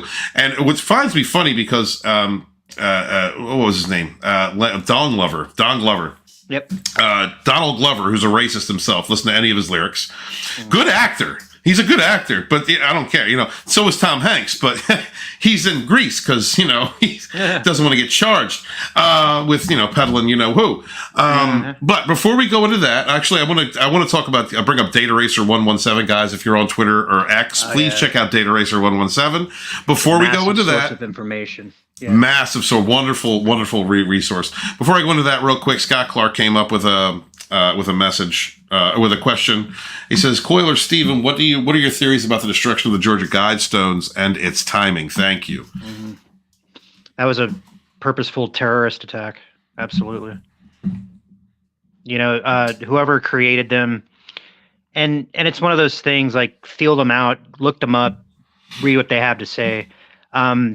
When you commit something to stone, there is a built-in permanence, because this is something of the earth that you've changed with your hand. If you set it up and leave it alone and on a level playing field, especially if it's at a intersecting point of ley lines, there's a potential for it to be there for thousands of years. And just vandalism, a purposeful terrorist attack, that's what I'm getting from it.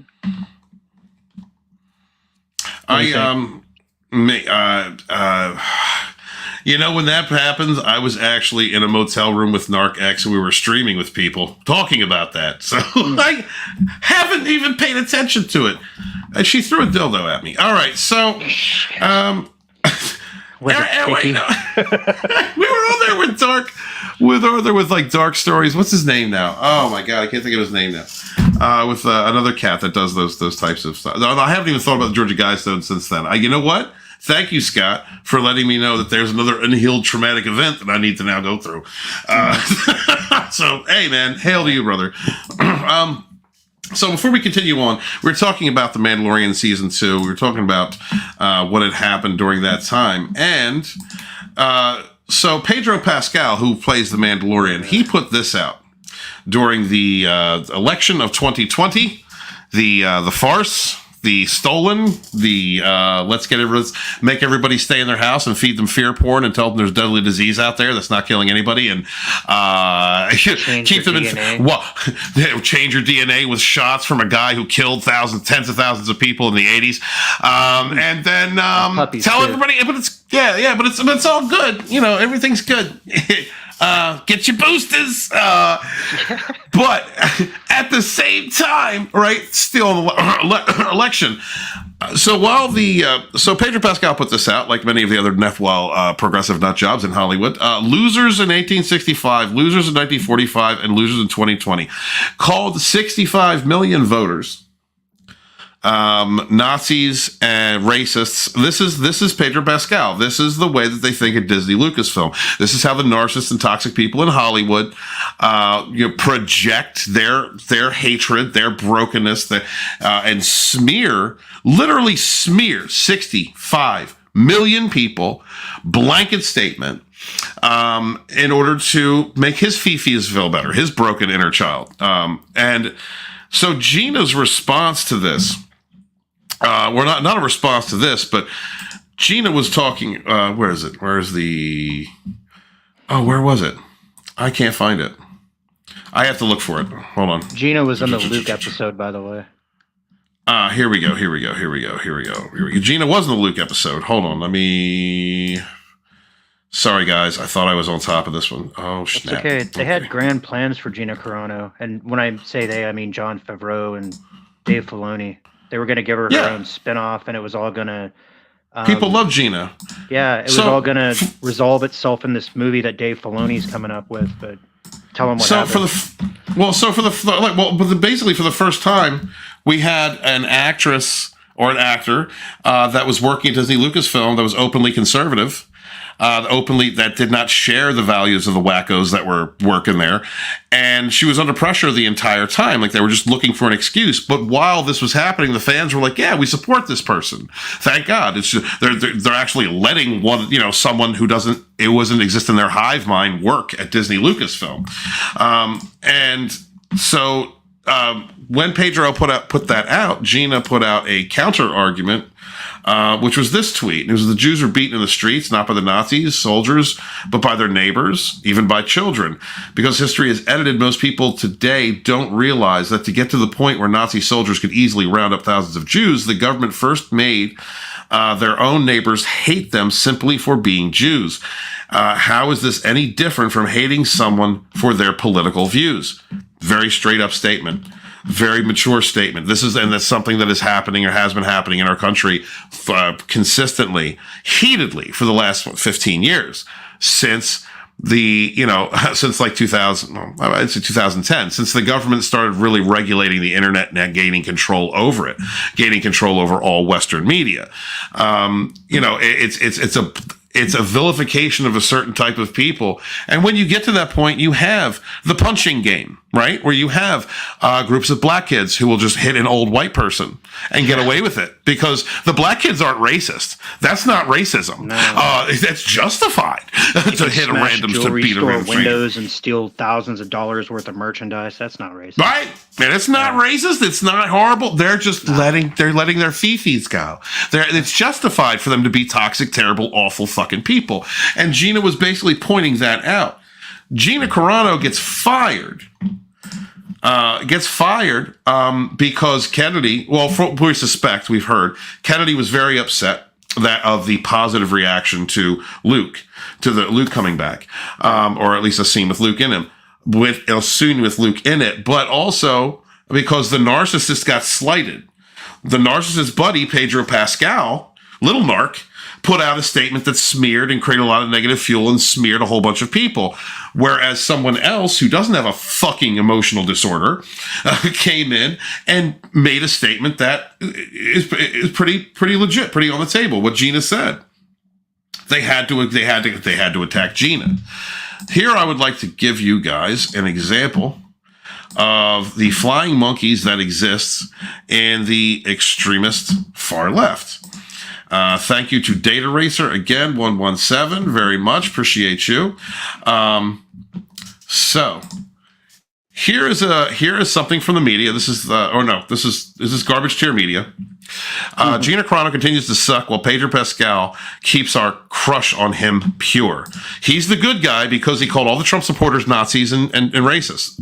She's the bad person because she brought up a very good correlation, a very good lesson about not letting hate run amok, not letting a cautionary tale.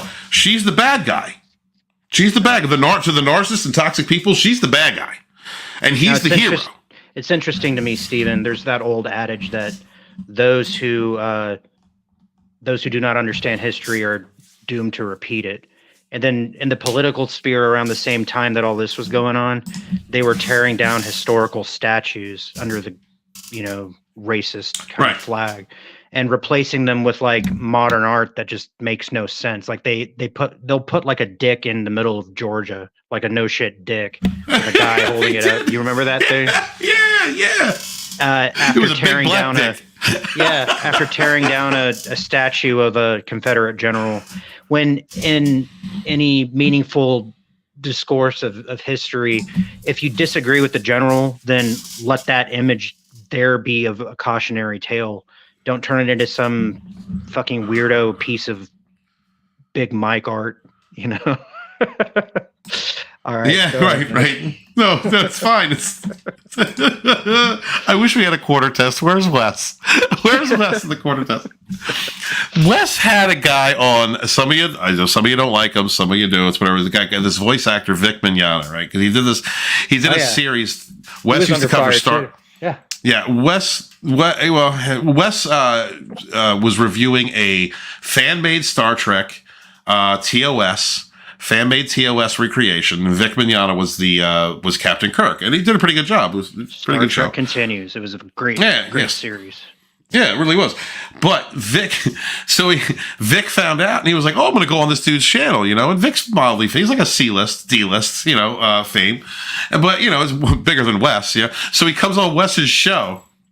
And Wes interviews him and talks to him, has a great time. And then this motherfucker, this is what Wes does. There's a scene of Michelle Obama on the Ellen DeGeneres show when they're dancing, and she's got like a roll of quarters in her pocket. Let's say Michelle has a roll of quarters in her pants, right? Yeah. And you can see it. It's boinky, boinky, boinky. Yeah. It's boinky, boinky, boinky, boinky. And so Wes brings this up to this dude, and he's like, can you tell me if there's something wrong with this picture, Vic? Is there something wrong with this video? Is there something out of place? I'm like, Wes, this dude's kind of famous. What are you doing? Oh, man. Guys, subscribe to Whatever Cast. Wes Moody is absolute hilarity. So these are some of the these are the flying monkeys. These are the blue-haired weirdos. These are the Twitter spawn. that would come after other fans, just hateful people. These people don't like Star Trek or Star Wars or Doctor Who or Lord of the Rings. They don't care about any of it. They're there simply to degrade others, spread pain, misery, create negative fuel, all of their collective disorders, progressive extremists. This is what they do. All right. It's the same reason that Black Lives Matters goes out there and destroys your neighborhoods, right? They're out there fighting for the black people, but they destroy their own neighborhoods. It's the same reason why, your Antifas are anti-fascist, but they act in every fascist way, and promote fascism. It's just and on the payroll of the emperor, I might add. And on the payroll of the emperor, right? So Data Racer here, Data Racer 117, guys, please go check him out. So I know this, let me see if I can increase this has got to be a little, wait, did I do it wrong? Hold on. By the gods, Walton, come on. Zoom, there we go. That's Zoom. It's a good thing you don't work in IT or anything for a living. Yeah, shut up, dude. Be quiet. Be quiet. Don't sell me out right now. Don't sell me out. Okay. No, now it's going backwards. Oh my God. Come on. Okay. I'll just have to read them off. You're going to have to trust me. Damn it. All right. So here we have F you, Gina Carano. You're just another MAGA Nazi loser. Bye. Now, it's funny that what always got me, Immortal Coil, could you describe to me the conundrum in a group of socialists pointing the finger at constitutionalists and calling them Nazis? Right. It's because they don't understand German. They don't understand the translation of what Nazi is short for, which, if you translate it, it's the German, the National Socialists German Workers' Party. Right. Yeah. So the Nazis were socialists, and the people that are pointing the finger at conservatives or Trump supporters are calling them socialists. This is the thing. Our grandparents, our great-grandparents, our great-great-grandparents fought to keep this shit off of our continent, like almost 100 years ago. This is 80 years ago now. And now to see all this stuff going on. I saw a video, and I don't know if it was YouTube or like a TikTok import. I refuse to install TikTok. Sorry, Steven. But where there was a guy, he was 90 years old, and he was in a World War II hat, and he's hobbling around on a cane or something, and these college kids in black masks are calling him, a fascist. And these kids don't even understand what fascism is because they are practicing it and using it to cajole somebody who fought fascism. What the living hell, man? What's going on? What's going on is you're dealing with people with mental disorders. All right, these are they have personality problems. Baby Soroses. Yeah, Baby Soroses. They're either legit trolls who just don't care. They live in chaos. They're just sociopathic, whatever. But a lot of these people are damaged. They're fucked up in the head. They're following. It's not even that they believe the finger pointing. They're following NPCs. The program. NPCs, non-playing characters out there who do not think for themselves, and I don't even think. Did that come from Griggs? Was he the first one that made that connection? The NPC meme? Yeah. I'm not sure where that started. I'm honestly not sure where that started. But okay. But it was scrubbed from the internet because it was too true. The same way that a narcissist will completely ignore and do anything to deflect the reality of what they've done or be held accountable or exposed for who they are. The NPC meme was scrubbed from the internet, called whatever jargon it was, because it was accurate. It's accurate. These people don't think for themselves. They have a hive mind. All they care about is creating turmoil. All they care about is projecting their own ills, their isms, whatever it is, whatever hatred they have, whatever broke, whatever uncle fucking touched them, whatever it is, they're going to blame somebody else and cause hate to somebody else because, they're living a healthy life. And, I may have a problem with and it doesn't matter what sector of life you're from because they will eat their own. SJW, social justice warriors, these trash, these inhuman garbage will eat their own. And that's probably a great spiritual truism. If you leave them alone and refuse to engage with them, they'll kill each other. Which is why you go no contact from narcissists. That's why you go no contact, because they can't stand that. It invalidates their existence. They can't trigger you. They can't get under your skin. They can't harm you.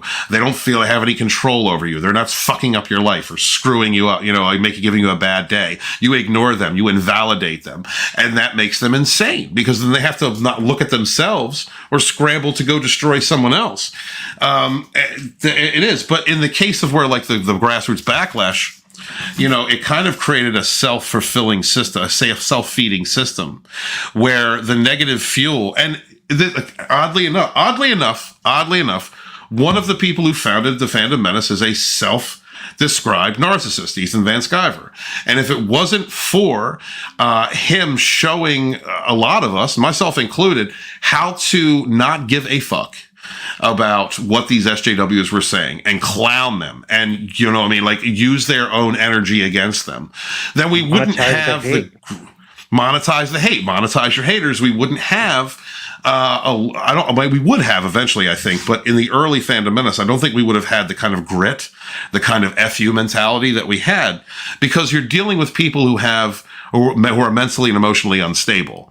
Or trolls that just don't care. You're dealing with people that have disorders, that have issues. All right, they're sitting at home eating Haagen-Dazs, blowing up to 300 pounds, talking about my body is beautiful, cutting their kids' wieners off. You know what I mean? Like these are effed up people, and everything wrong with their life is because of someone else.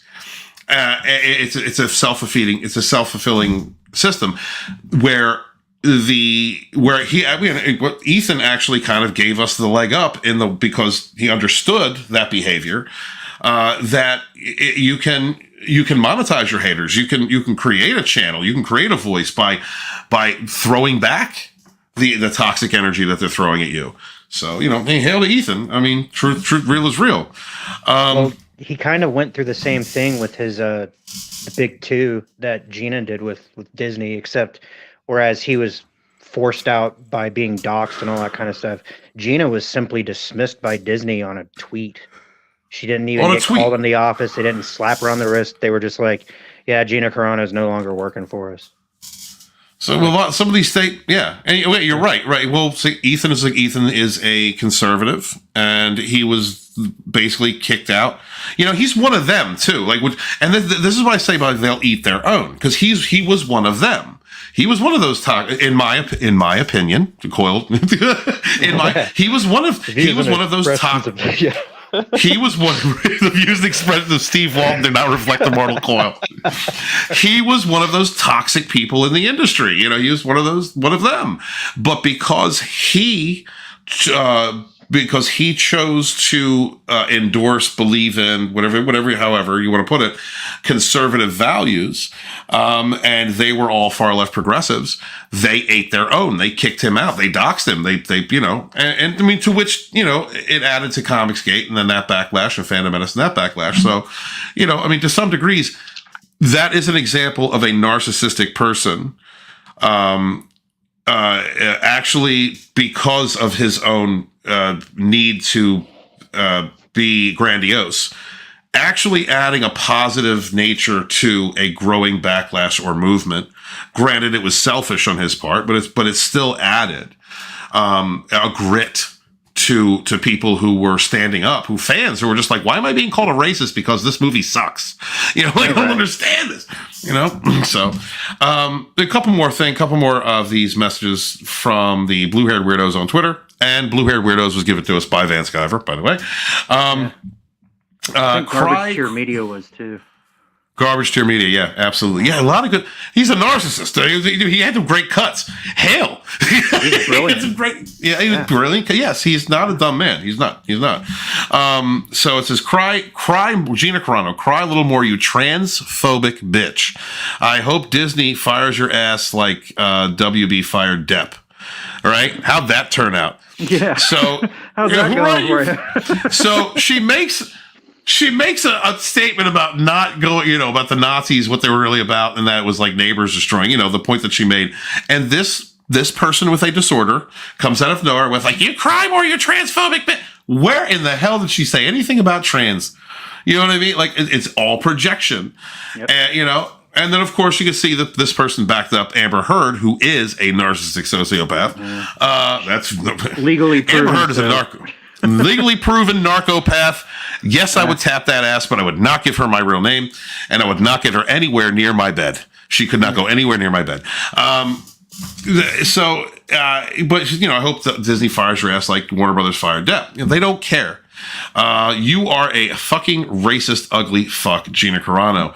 Counting votes isn't fraud. Shut the fuck up. You're dumb. What? It was all fraud. I don't even want to get into that. I'm not even getting it into the election of 2020. But these are the types of. This is what Gina's going through here is exactly what the fans of Star Wars, Star Trek, Doctor Who, to this day, Lord of the Rings, and several others, the franchises. This is the attacks that they came under by people with personality disorders, toxic people who were supported by narcissistic people in Hollywood, sociopathic people in Hollywood. These were their flying monkeys. Point the finger. If you have all this hate and brokenness inside, blame this person. And that's all it was. I was fighting these people for years, Coyle. I've said this before. I'll just say it one more time. Like, I was fighting these people for years and didn't understand. I didn't understand why EVS did a snipe stream to Geeks and Gamers when the Snyder Cut thing happened. You know, I'm like, who does that? Who is that evil? How are you not thinking? Those are your friends. What are you doing? Because he's a narcissist. This is what narcissistic people do. This is what toxic people do. It doesn't matter what reality is. It doesn't matter what truth is. It doesn't matter what a person's message is. It doesn't matter what you're saying or doing. What matters is the selfish need for a toxic person to create havoc, strife, and chaos at any given point in time that they choose, most especially if they feel as though someone is better than them, if they feel they are more successful than them, if they're getting more shine than them, or if they feel like they have been slighted in some way, shape, or form, most especially, these types of toxic people will attack you relentlessly because of their own issues. And as Coyle said earlier, and as most narc abuse coaches say, no contact, don't even feed them. Yeah. You know, that's mostly the way to go. Unless you've got to go on a rant because they threatened your life and clown the living shit out of them, for several weeks. Until you pet them on the head to say good boy, then they go back and try and start reporting all your videos. But that's a whole nother topic. Frankly, Coyle, I got some stories to tell you later. Yeah, it wouldn't surprise me if Disney had like a whole call center full of people who just like, get on X or Twitter or whatever the fuck it's called now, and just sit there and reply to tweets. Each of them have like 5 or 6 different accounts that can change in between, and they all have the same like non-picture and 0 followers, and and they just go and beat up on people who are critical of Disney or its product. Yeah, those shit. Let's go back to the chat real quick and say hi, because it stopped on me for a minute, guys. I'm sorry, I just got the feed now. All the way through.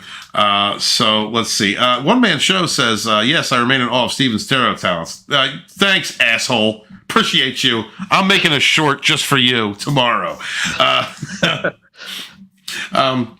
CJ says, Grays have been here to keep us from destroying ourselves, though aren't they?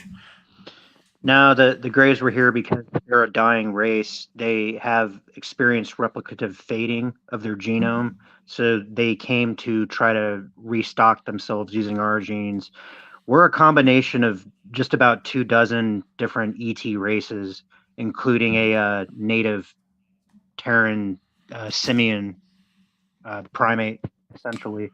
So the Greys thought that if they came and changed around how they did things, that they could, number one, artificially bond spirit to a genome that wasn't intended to have spirit bonded to it, but to kind of infuse their AI creation into it as well.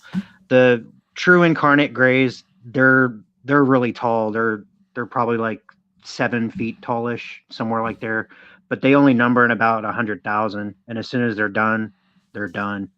The little robots, the short little guys that you're seeing, they're like AI. They're like bio. They're the grapey ones. Yeah. Well, they're the ones. They're the worker class. So that whole like idea, like I said, the feudal system where there's like serfs and then there's lords and ladies and then there's dukes and all that kind of stuff. That is straight up Orion group thinking, and that's what the Greys are. At least those Greys.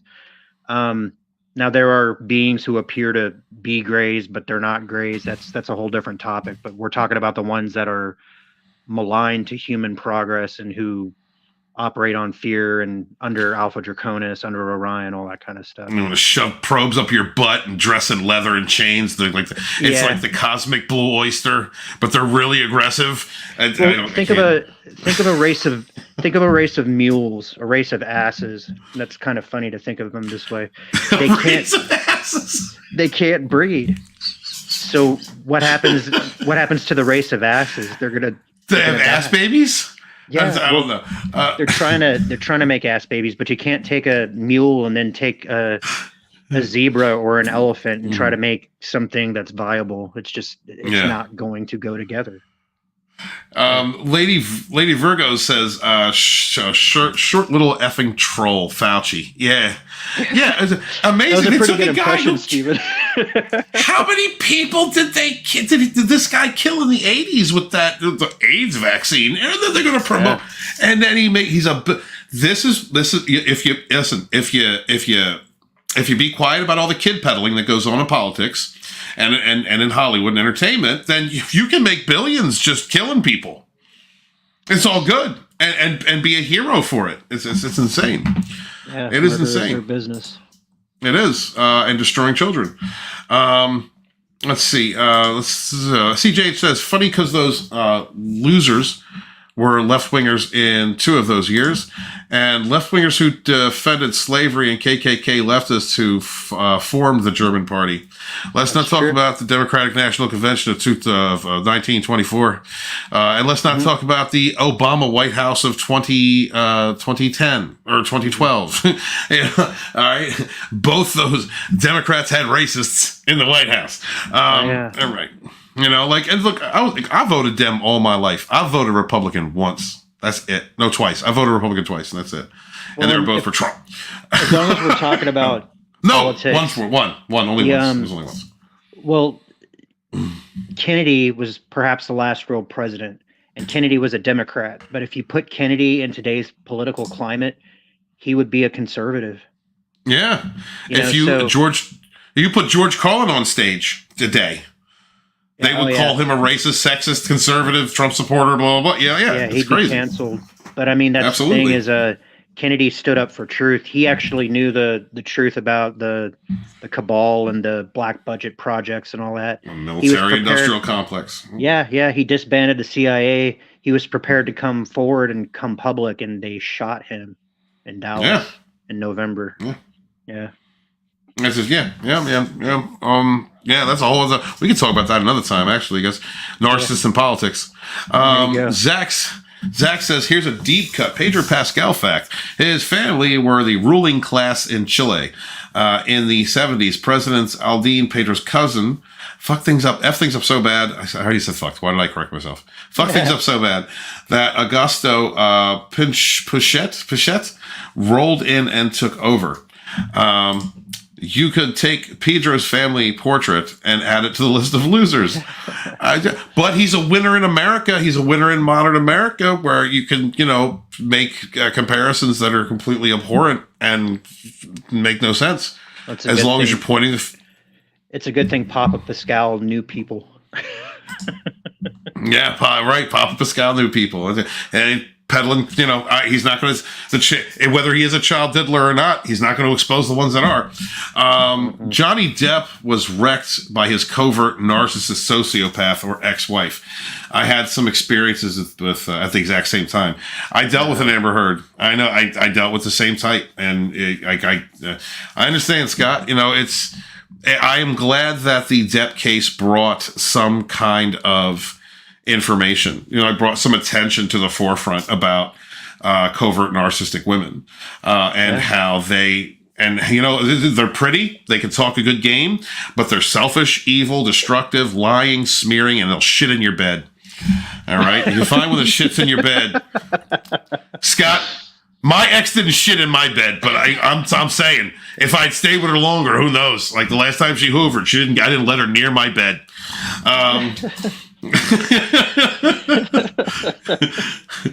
So Virgo says that I gave the soon ex-husband fake zero energy, no eye contact in court, no words. Good for you, Lady Virgo. He doesn't deserve it. Let the lawyer speak. Keep all your receipts. Narcissists will expose themselves. They're no matter how smart they are all driven by the need to protect their fragile ego. They are all driven by a selfish need to project, to get over on you just for being you. You couldn't even have done, you might not have even done anything. You slighted them with your existence. But when it comes to emotional intelligence, they're Riris. So remember to keep your emotions on lock, your responses, be observant, and any opportunity that narc gives you to prove them wrong, do it. They hate it. Yeah, man, there's Deborah out there. Hail, sisters. My sisters out there, my fellow survivors and thrivers. Shaka Khan says, the left today, hail, brother, good to see you. The left today is the left of tomorrow along with their kids. Add in the illegals, and there is a group that'll go along with UBLAN, the NWO, and something I can't pronounce. Sorry. AI transhumanism. AI transhumanism. Thank you. God, I couldn't. That was too many syllables. I'm an author, by the way. That was too many. Too many syllables. That's okay, buddy. We can find people to proofread for you. I guess I need that. I so need that. Scott Clark says John Clark called out long before we all woke up. Yes. One Man Show says I need to cook up an algorithm for they. It would make for a great business card. We are they. We are here to help because we care. Hail, brother. Do that shit. Any more than I missed? Okay. So the last thing I want to go into is the sexualization aspect. And I can't really go too heavy into it. That's why we need to go to Rumble so we can really get into it. I'm not going to talk about Simon Pegg. Simon Pegg's an asshole. But we're going to talk about Pando Lando, because the sexualization of children is something that has been it's one of the most disgusting aspects of the modern political structure, Western political structure, whether they're royals or not. The information's out there, guys. Don't trust Google. Go on the dark web. Go incognito. The information is out there. You will find pictures of a sitting president whipping an Asian underage woman up against a tree that was in his son's laptop. You will find stuff that's there that will show you just how disgusting these people are. And they cover up, and they cover for one another, like, in these rings. That's why Hags is over in Greece. It's why certain people are killed. Jeffrey Epstein didn't kill himself. It's because the exposure would be frightening to know how many actors, producers, writers. Look what's going on with P. Diddy right now. World leaders. World leaders, royals, all of these that are involved in the trafficking of children. So the progressive far leftists, Hollywood TV, comics, all these things, this is why they have been pressing the bathroom debate issues. This is why they have been pressing, kids shows on Nickelodeon that are talking about, different types of relationships that we don't need to be talked about to a child. It is why there are certain schools that have been handing out pamphlets. I got in Cali. Thank God they stopped doing it. The people finally got the school board fired, but they were handing out pamphlets explaining how to help your friend masturbate in grade school. Like this. The sexualization of children is to make them more accessible to perverts. This is why we are going to have a generation of damaged kids, especially from this whole transgender debate. This whole, they putting kids through hormone therapy, putting growing children through hormone therapy. This stuff really gets me pissed off. Sorry, guys. Go ahead, Cole. Go ahead. Well, there's a couple things that I want to touch on. Number one, energetically, the value of a virgin is because their fields are untouched. Okay, lower chakra goes through a change the moment that you introduce sexual energy to it. These people not only hurt children, but they ritualize it because that's what they've been taught to do. More gruesome aspects involve ritual sacrifice and devouring of flesh, that kind of thing. There are millions of kids who go missing and just disappear for very nefarious acts. And truthfully, in an energetic sense, their energy fields are being siphoned off. The best case for those people like that, they end up basically becoming slaves. Some of them are tortured to the point of near death, and as a spirit exits, they can insert a different spirit, and then you have a walking robot, essentially. This is all taught behavior. This is a sick religion that was taught to them by non-human entities. It's very disgusting. And it's kind of along the same lines. I know that you guys on my Dragonstorm channel, you hear me say like narcissists are demons. And my theory on that is when you live in negative karma for so long, when you create so much pain, you dismiss your, no accountability, you live in those cycles of destroying people, that you cut off your connection to source. You cut off with the light in your soul, and it allows for dark entities or demons to attach themselves to you, and then eventually you become that darkness. And it's along those same lines. When enough pain and strife, when enough abuse, when enough dark energy is being recycled over and over again, especially into an extreme, whether it's a person being abused or it is an abuser, then eventually they become susceptible to possession from demonic spirits, demonic forces, and that's kind of where. That's where the gold juice comes from. That's how they get the gold juice out of kids. Scare the living shit out of, because it's the essence of their soul. Yep. It's pretty pitiful. Anyway, so but you're right about the root low. Right, a person in development does not need to have their genes modified, does not need to have their hormones modified, does not need to be touched, used, peddled, passed around, because you are introducing an element of energy, a base chakra, sexual energy, into a growing being, and you are perverting it. You're distorting it. It is abuse. It's absolutely abuse. Yeah, it affects the rest of their lives. I mean, there's another nefarious tangent to that, is that if we convince kids that they should take hormones and mutilate their genitals, I mean, aside from the energetic damage that it does, it essentially neuters them. And that's, like I said before earlier in the program, the amount of human biomass on the planet is a problem for the powers that were. There's just simply too many of us for them to overtly do what they want to do. So they have to do it by convincing us to do their work for them. And brainwashing the masses is part of that. Thankfully, we're waking up to it, and we're starting to tell these people to go and kick rocks, True that, but it's going to be a hard fought battle at this point, because it's probably going to take another 50 or so years before it's like fully realized. But that's within our lifetime and within our children's lifetime. So going into talking about the sexualization of children, getting them into adult topics, we have this event which took place during the Solo movie, and this what a pansexual Lando Calrissian reveals about the evolution of Star Wars. First off, Star Wars doesn't need pansexuals in it. What does pansexuality have anything to do whatsoever with Star Wars? Nothing. There's nothing. Nope. And then what they're doing is they're taking an established actor, one of the best actors, of the original cast, Lando Calrissian, very popular character. Another scoundrel turned hero story, which is great.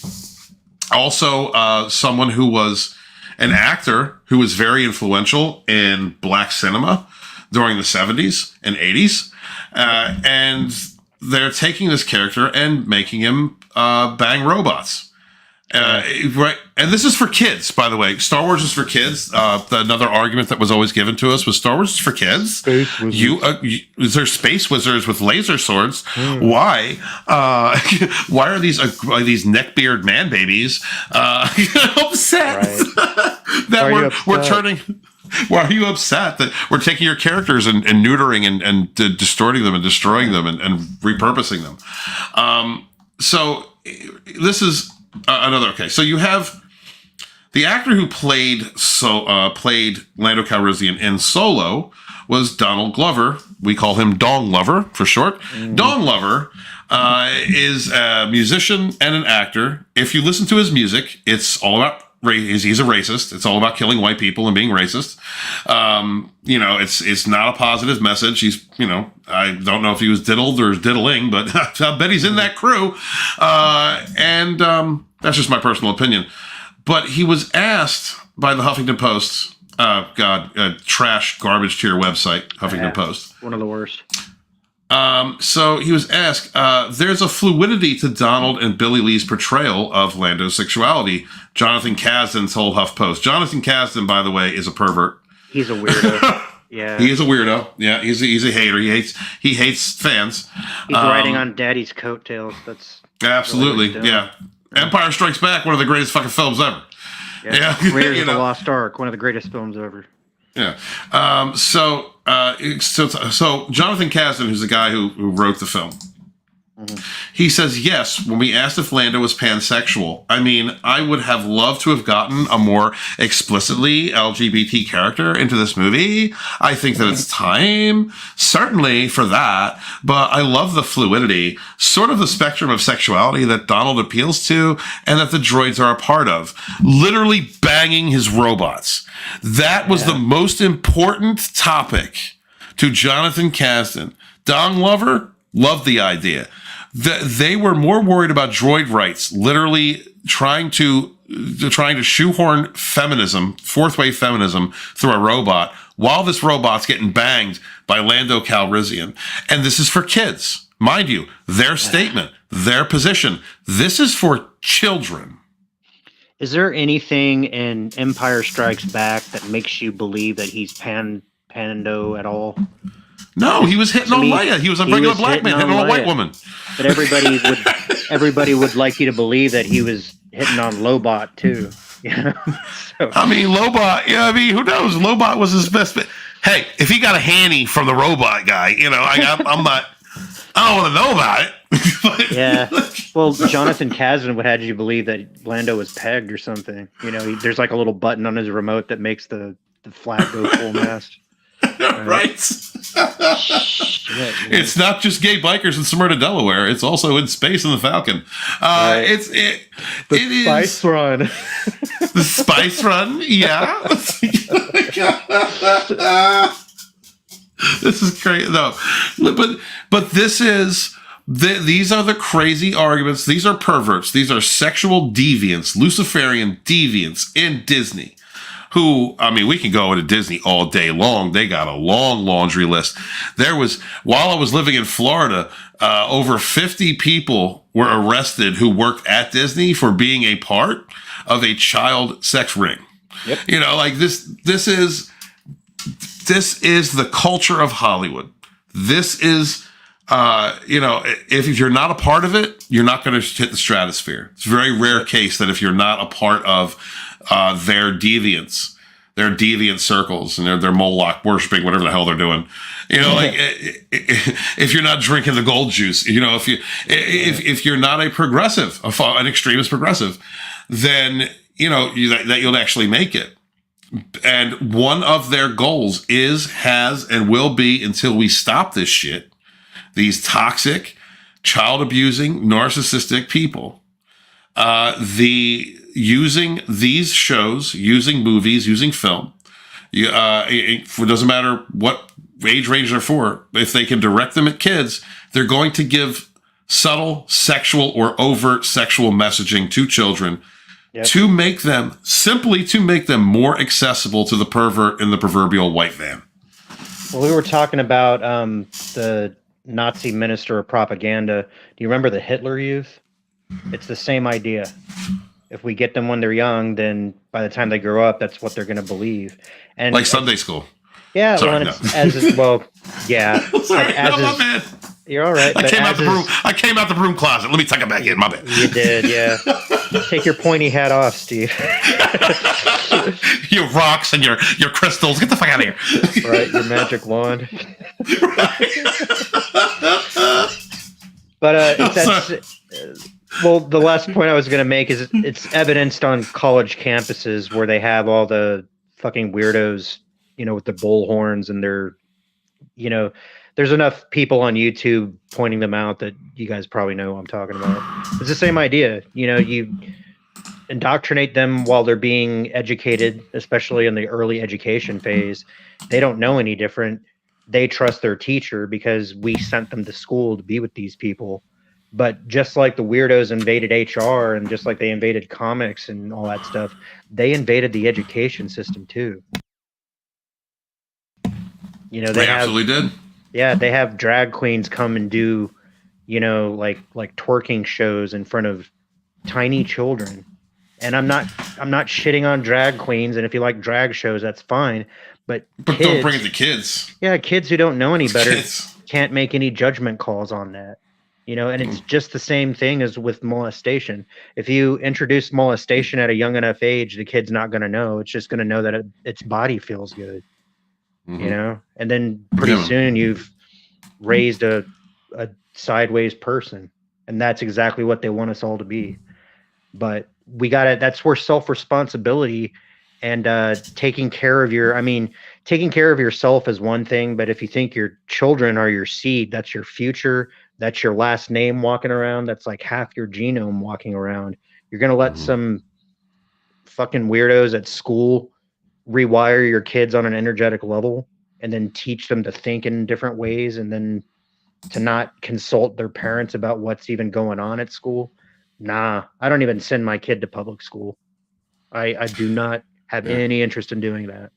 And I live on the West Coast, so that stuff happens. Man, thank God's bless you for where you're at living. I tried to bang a chick from out where you're living, and she was hot. She had hot fake titties.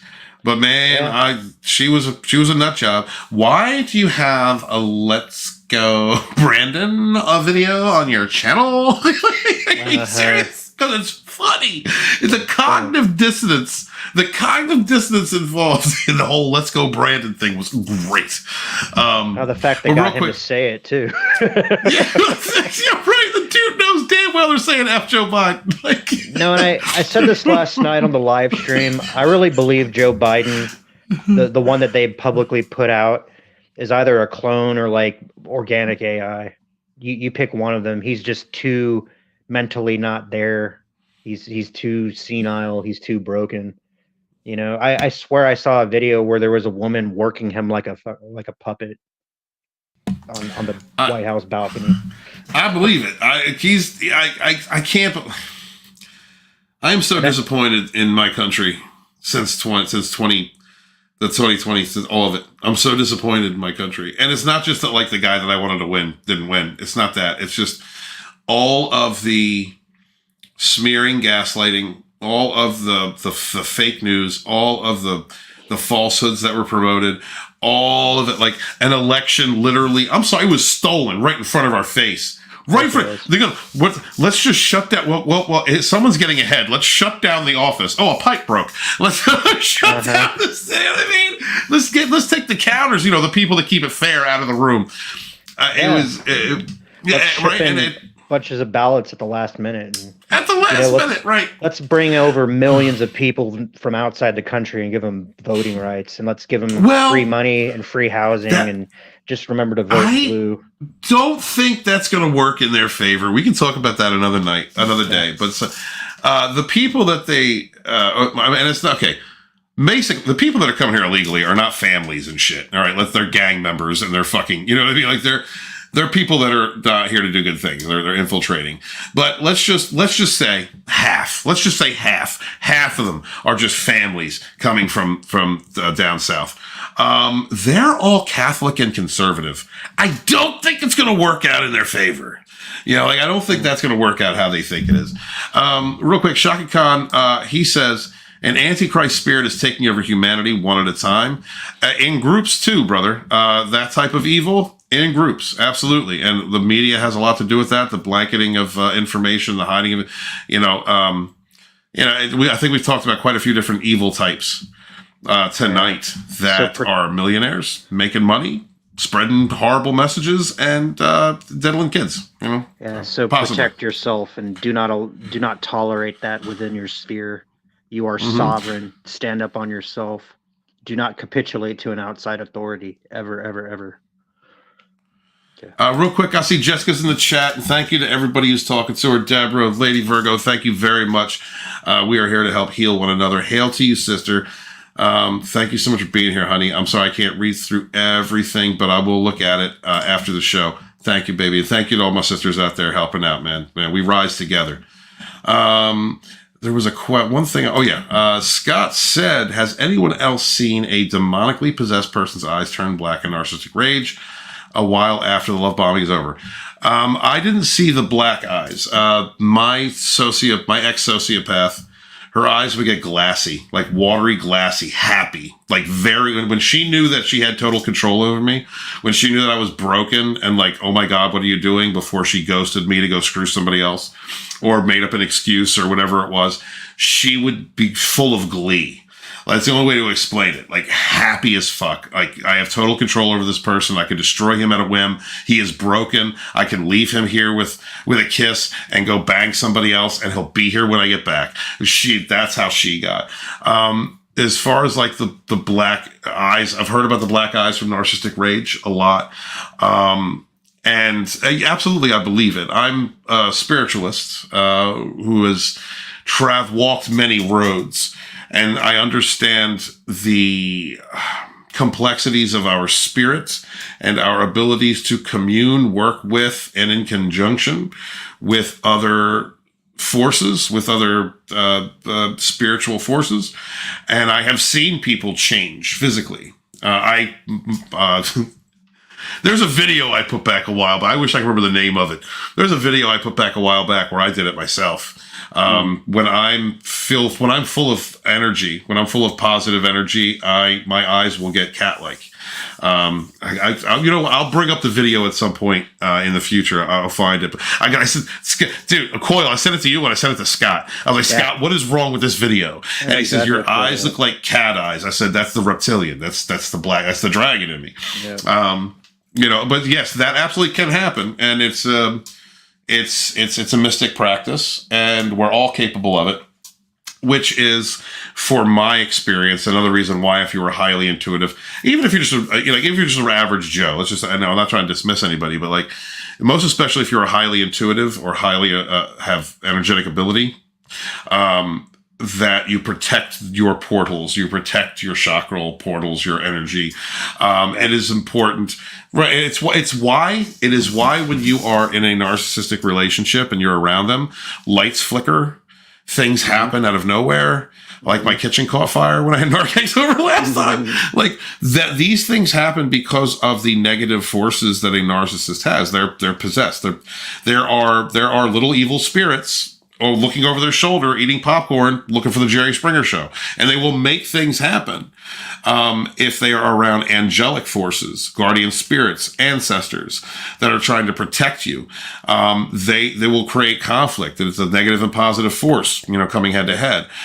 All of these things. This is one of the reasons why for Dragonstorm I talk about narcissistic abuse recovery and awareness from a spiritual perspective, because this is just as valid as the physical and mental rigors that you go through when you are being, manipulated and abused by someone who's practiced at it. The spiritual aspect's very important. So yeah, I totally believe anybody who's told me those stories. I can morph too. There are positive There's across a range, positive, neutral, and negative. And where when a narcissist does that, that's a more negative. It's a negative morph. Well, real fast, I do want to get into the energetic component for a second. Sure, please. I sent Steven, and I think we even showed it on a previous broadcast. But the thing that you also need to understand is that narcissists cannot sustain themselves of their own energy. They always attempt to sap it from somebody else. They had blocked their connection to the universe, so they cannot use the ambient universal chi or orgone or whatever you want to fucking call it. They have to siphon it from somebody else. So yeah, that it's no wonder that you feel that like sucking feeling coming from them when they're around. Energy vampires. Yeah. Now I see auras, and I'm also an empath, and I can feel vibes and all that kind of stuff. And I was one of the people that when I first just saw a picture of her eyes, I was like, Steven, no. And he's like, buddy, I love her. And I was like, all right, man. So suffer no fools until you're prepared to be a loyal one. Well, you gotta let the kids grab the pan and know the fire is hot sometimes. So I stuck my dick in that pan. Yeah. I mean, you made some fried sausage, but it's one of those things. I knew that we'd at some point I was like, okay, he's gonna figure it out. He's gonna take the long road on this one, and then when he's done with it, I'll be his buddy when he gets out of it. And I gave him a piece of my mind, of course, but obviously it's okay because now we're on our way to becoming the best show ever. So yes, we are absolutely pair of shows ever. We're basically taking over the weekend. and other people did that too, like Scotty. Like Sporking's podcast, guys. Please subscribe to Sporking. He saw it. He was like, "Yeah, Steve's taking the long road. I can't do anything." And the thing about with Narc X, the thing she could first off, she knew that you saw her. So her first move was to blame you or suspect you of hacking into her phone and her computer. You're a hacktivist. And this is that dude. That's something that she uses over and over again. Like the last time she was here, it was pitiful. That Hoover was pitiful. She's got the phone down, and she's already got it set up that she's going to ghost me to go run to $3 bill. It's already like, I know this. I've been through this cycle before. I called it days before. Yeah. And so she's got her phone out. She's like, "Did you see that? Did you see that?" I'm like, "What do you?" It went on airplane mode and then went off for a second. And I'm just like, it is so pitiful. I didn't even acknowledge it. I was like, "You've been playing this game with me forever." She had a file on her computer when I was at her apartment when she still had it. That had a bunch of pictures of what Bill does, because he works at this warehouse in Wilmington and steals bulk batteries and sells them on the black market. So she had that along with,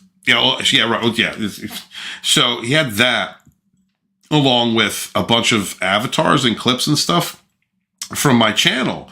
And she was like, "What's going on here? I never made this folder. What's this?" I don't know. She was all fucked up on meth. She was high as shit that night. And I was like, makes you paranoid, number one, but it's like your friends have nothing to do but sit around and try to see what's on her phone. That's a ridiculous waste of time. Right. Well, but it's projection. It's to create suspicion. She's a woman who loves to create conflict among men. She sleeps with everybody, swears she's not, but she is. And then while she's doing that, she tries to make them love bombs them, tries to make them fall in love, plays the wounded routine, and then will triangulate and make everyone fight against one another. And then when she gets caught, she just laughs it off. So the sociopath comes out, and she's just like, ha ha ha ha ha. She just doesn't care. Like, hey, Steven, do you want to make $1 million? Let's make a dick Lysol. Let's make that a thing. Yeah, let's do that. We'll call it Trashley's Blend. All right.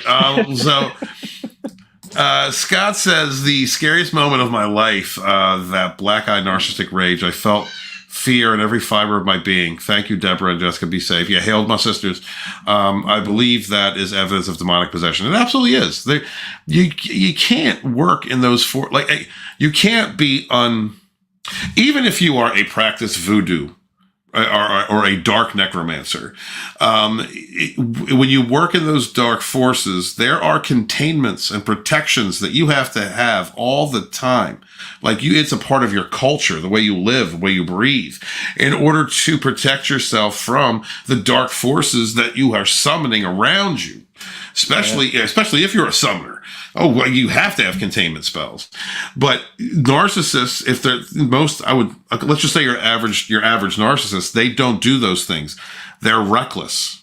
They always think they're grandiose. They always think they're better. They're not even concerned with that. Yes, absolutely. They get to a certain age and their connection with source has been cut off. With the spirit is gone. And they have left themselves open to be possessed by demonic forces. And I heard a yawn, and we do need to shut it down because he has work in the morning. I should have muted him. I'm sorry. No. I find this very, very fascinating and highly invigorating. But I felt it. I've been sensing it for like 2 minutes, but we have a great chat, a wonderful chat. And thank you guys so much for being here. Thank you so much. Let's see. Okay, let me see. Anybody else? Steven, one last thing. My latest song is called Vampires. It's about the narcissist. I'll send you a link to the SoundCloud. Email lodonis@hotmail.com, Scott. Send that to me.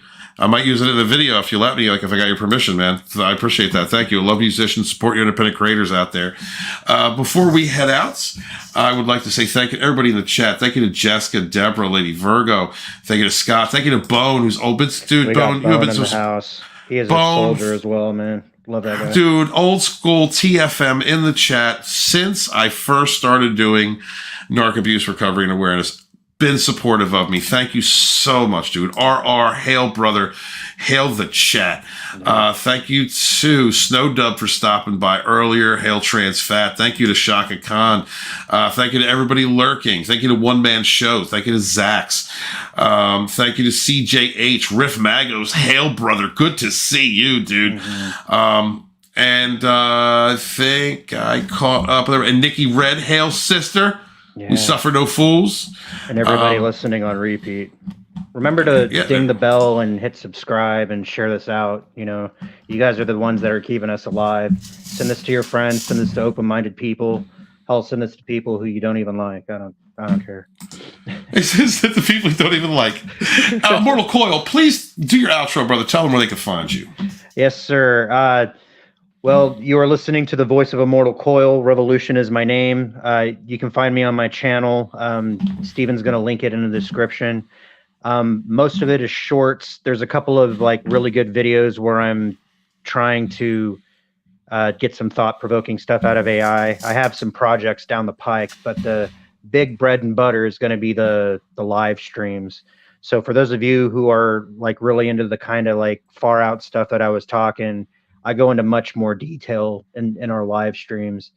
You can join us Saturday, 11 p.m. Pacific Standard Time. We bridge the gap from Saturday to Sunday, and then I guess we're basically taking over the weekend now, aren't we, Steven? And then we'll do this on Sunday. So you got like your Savage Sage kind of weekend block lined up, which is sorely needed. You know, we're basically just telling the truth and spreading the light throughout the world. I'm open to questions. Like I'm saying, I have a lot of knowledge, but like if you don't ask me about it, then I don't know to necessarily design shows around it. Otherwise, it just turns into like me and Steven BSing for an hour or so. But yeah, check it out. Give me a follow. I'm on the road to monetization. I still need about 1,400 watch hours. So as you're climbing through those live videos, or if you're not even just doing anything, you can open up a tab and mute my ass. Just help me get there, help me get monetized. I've been at this game as long as Steven has, and I just haven't been monetized. Some of that's my fault, but some of it's due to algorithm and all that kind of stuff. And some of it has to do with what I talk about. You know, I started off doing entertainment stuff.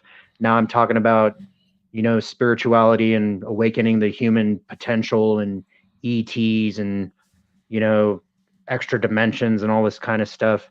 It's not your everyday garden variety kind of show. It's a lot more. If you like Art Bill, you'll like me. So I appreciate everybody coming out. I appreciate the super chats. That definitely helps. And the the fact that you were so passionate about having those questions answered that you actually paid the channel money to get into that. That was some good stuff. I want to say hail to my savage friends. You guys know who you are. Come join me and let's change the frequency of this fucker. Excuse me while I whip this out. Hail to all my brothers and sisters out there. Thank you so much for being here. Hail to the chat. Please remember to support your favorite content creators, supporting independent voices, independent content creators, whether they are making comics, whether they're making books, if they have a channel, a podcast. It is so very important in today's age where we have a blanketed media that is constantly telling us lies, constantly trying to force you into making decisions, into seeing the world as it is not. So please support your independent creators. They mean everything. We do not kneel here. Thank you guys so much. I greatly appreciate you. And please remember, I am author Stephen Walton, the Fandom Menace Historian, your historian, born in the chats of the High Council with my brothers and sisters, fighting for our modern mythologies. Wash your hands, wash your ass, be good to each other, yet suffer no fools. Peace! When you're born in this world, you're given a ticket to the freak show. And when you're born in America, you're given a front row seat. Seriously, washing your ass is a good practice, and your hands. That's just, please, just do it. Just wash your ass. Just